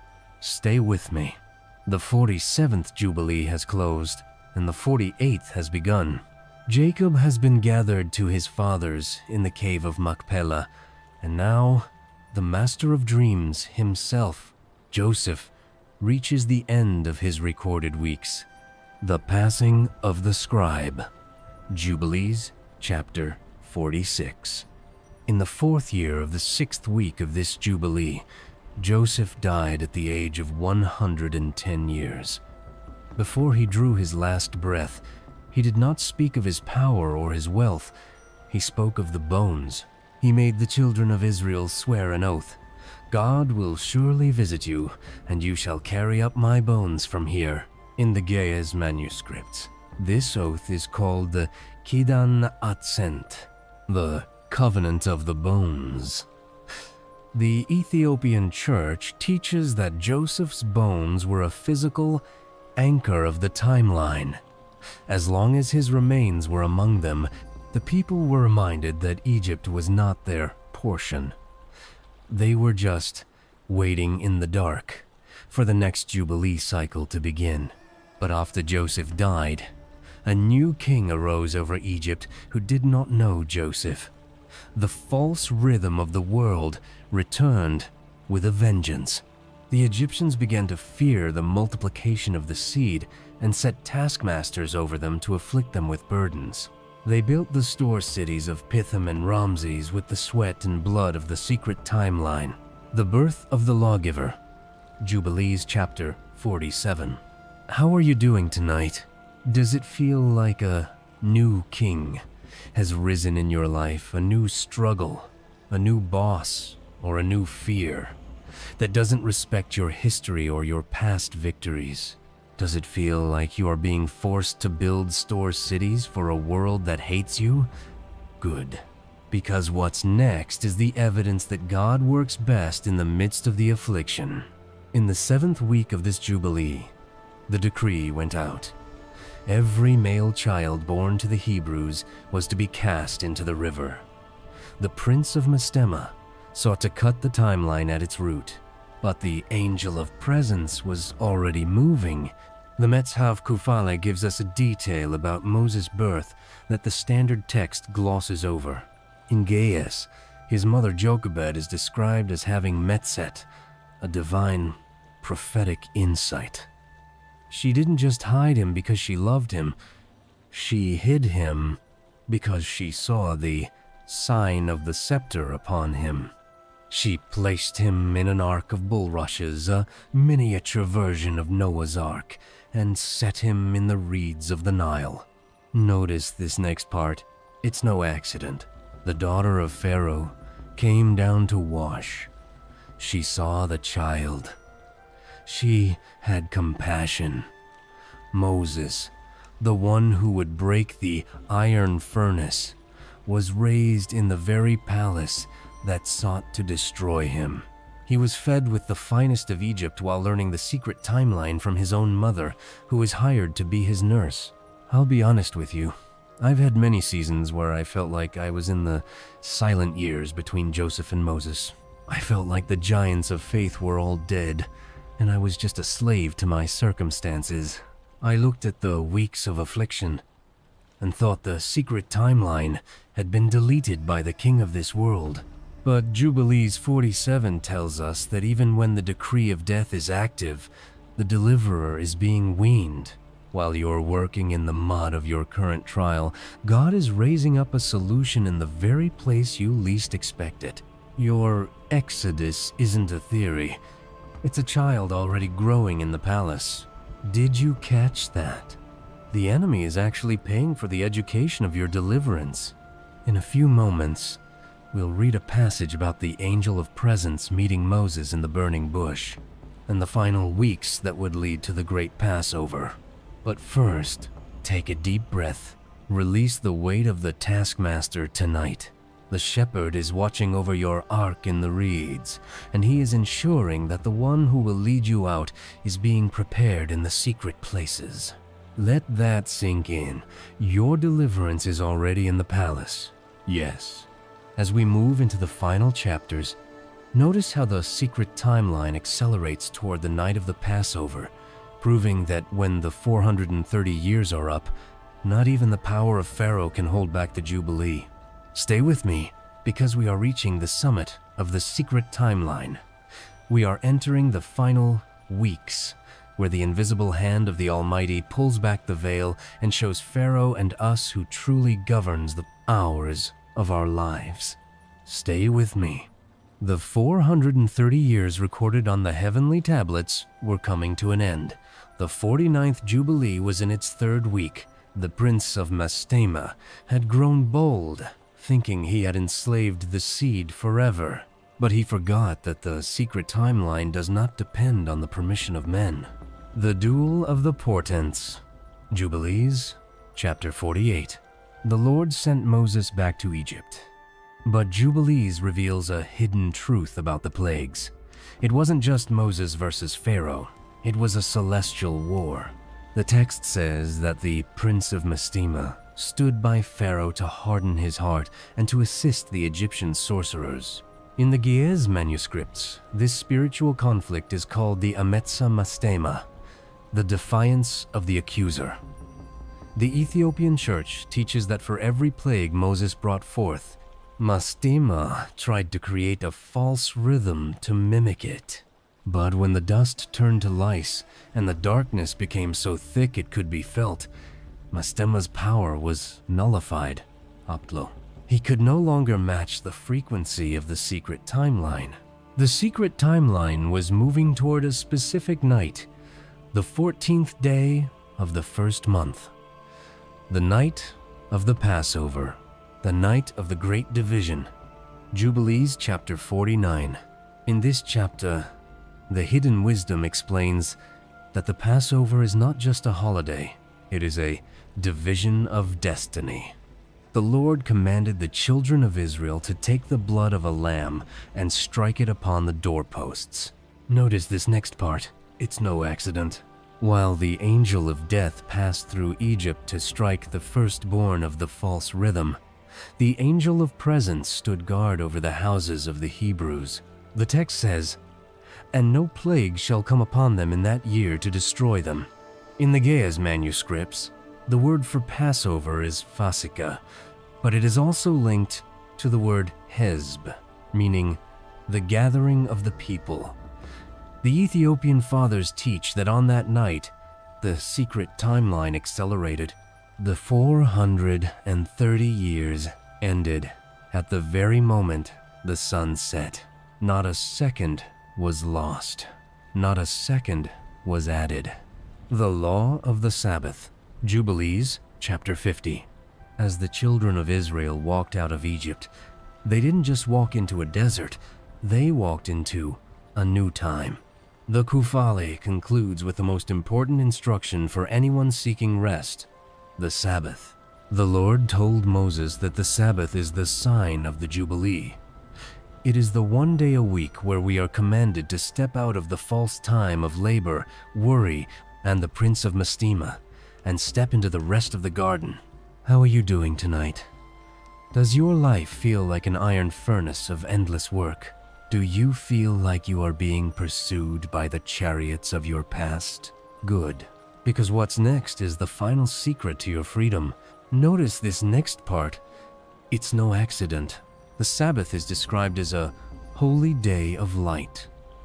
It is the day when the heavenly tablets are refreshed. If you don't keep the rhythm of rest, you will eventually lose the rhythm of your destiny. I'll be honest with you, I spent years treating the Sabbath like a suggestion. I thought I was too busy for the secret timeline. I thought the world would stop turning if I stopped working. But all I did was exhaust my soul and make myself vulnerable to the Malkian, the spirits of anxiety. It wasn't until I looked at chapter 50 that I realized the Sabbath isn't for God, it's for me. It's the reset button for my Jubilee. When I stop, I am declaring to the watchers that they don't own my time. I am declaring that I belong to the shepherd of the 49th Jubilee. Did you catch that? Your rest is your greatest weapon against the enemy. In a few moments, we will conclude our journey through the hidden wisdom, and I will leave you with a final blessing to carry you into the deep waters of sleep. But first, take a deep breath. Let the iron furnace of your day cool down. The Red Sea of your troubles has already parted. The secret timeline has brought you to the shore of a new week. Let that sink in. The sea has already parted. Yes. As we move into our final section, notice how all the jubilees of history lead to one single point. The eternal peace that is waiting for you right now. Stay with me, because we have reached the end of our journey through the hidden wisdom. But for you, the secret timeline is only just beginning to unfold.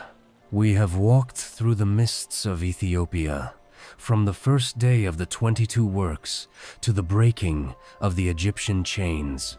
Stay with me one last time. We have seen that time is not a series of accidents. It is not a chaotic rush toward an unknown end. In the Metshafe Kufale, we have seen that every life, including yours, is partitioned into weeks, and every week is a step toward a jubilee. From Adam to Noah, from Noah to Abraham, from Abraham to Jacob, and from Jacob to Moses. 22 generations of the secret timeline were completed to bring the word to the world. And just as the Lord counted the 364 days of the year for Noah, and just as he counted the 430 years for Joseph's bones, he is counting the jubilees of grace in your own life. In the final Giez manuscripts of Jubilees, there is a beautiful term used for the end of the age, tigu. It implies a waking up or a sobering. The Ethiopian fathers teach that when we finally understand the secret timeline, we no longer live in fear of the future. We simply wake up to the reality that we were never lost.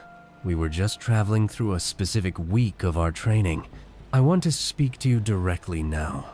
As the night grows deep, I know what it's like to lie awake at night, wondering if the pieces of my life will ever fit together. I've walked through the iron furnace, and I've sat in the pit of betrayal. I've looked at the gray in my beard and felt the shortening of days. But tonight, the forbidden text has a final truth for you.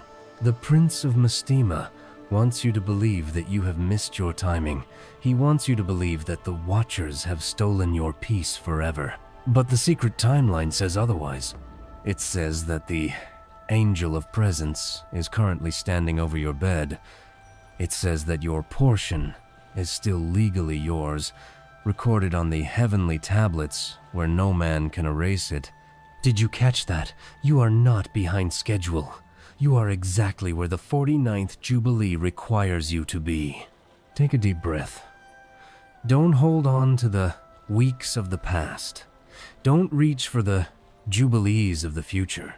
Just let go. May the Lord, the architect of the secret timeline, bless you and keep you tonight. May the Angel of Presence stand guard at the four corners of your room, driving back every spirit of the Malkiyun. May the light of the garden shine in your dreams, reminding you of the sweet spices you still carry in your hands. The shepherd is watching over you. The timeline is secure. The count is perfect. I pray that as you close your eyes, you feel the water of the Gion washing over your mind, clearing away the dust of the iron furnace. You are back in the rhythm now. You are back in the count. Sleep now. Rest in the Jubilee. The shepherd is watching. Kufale.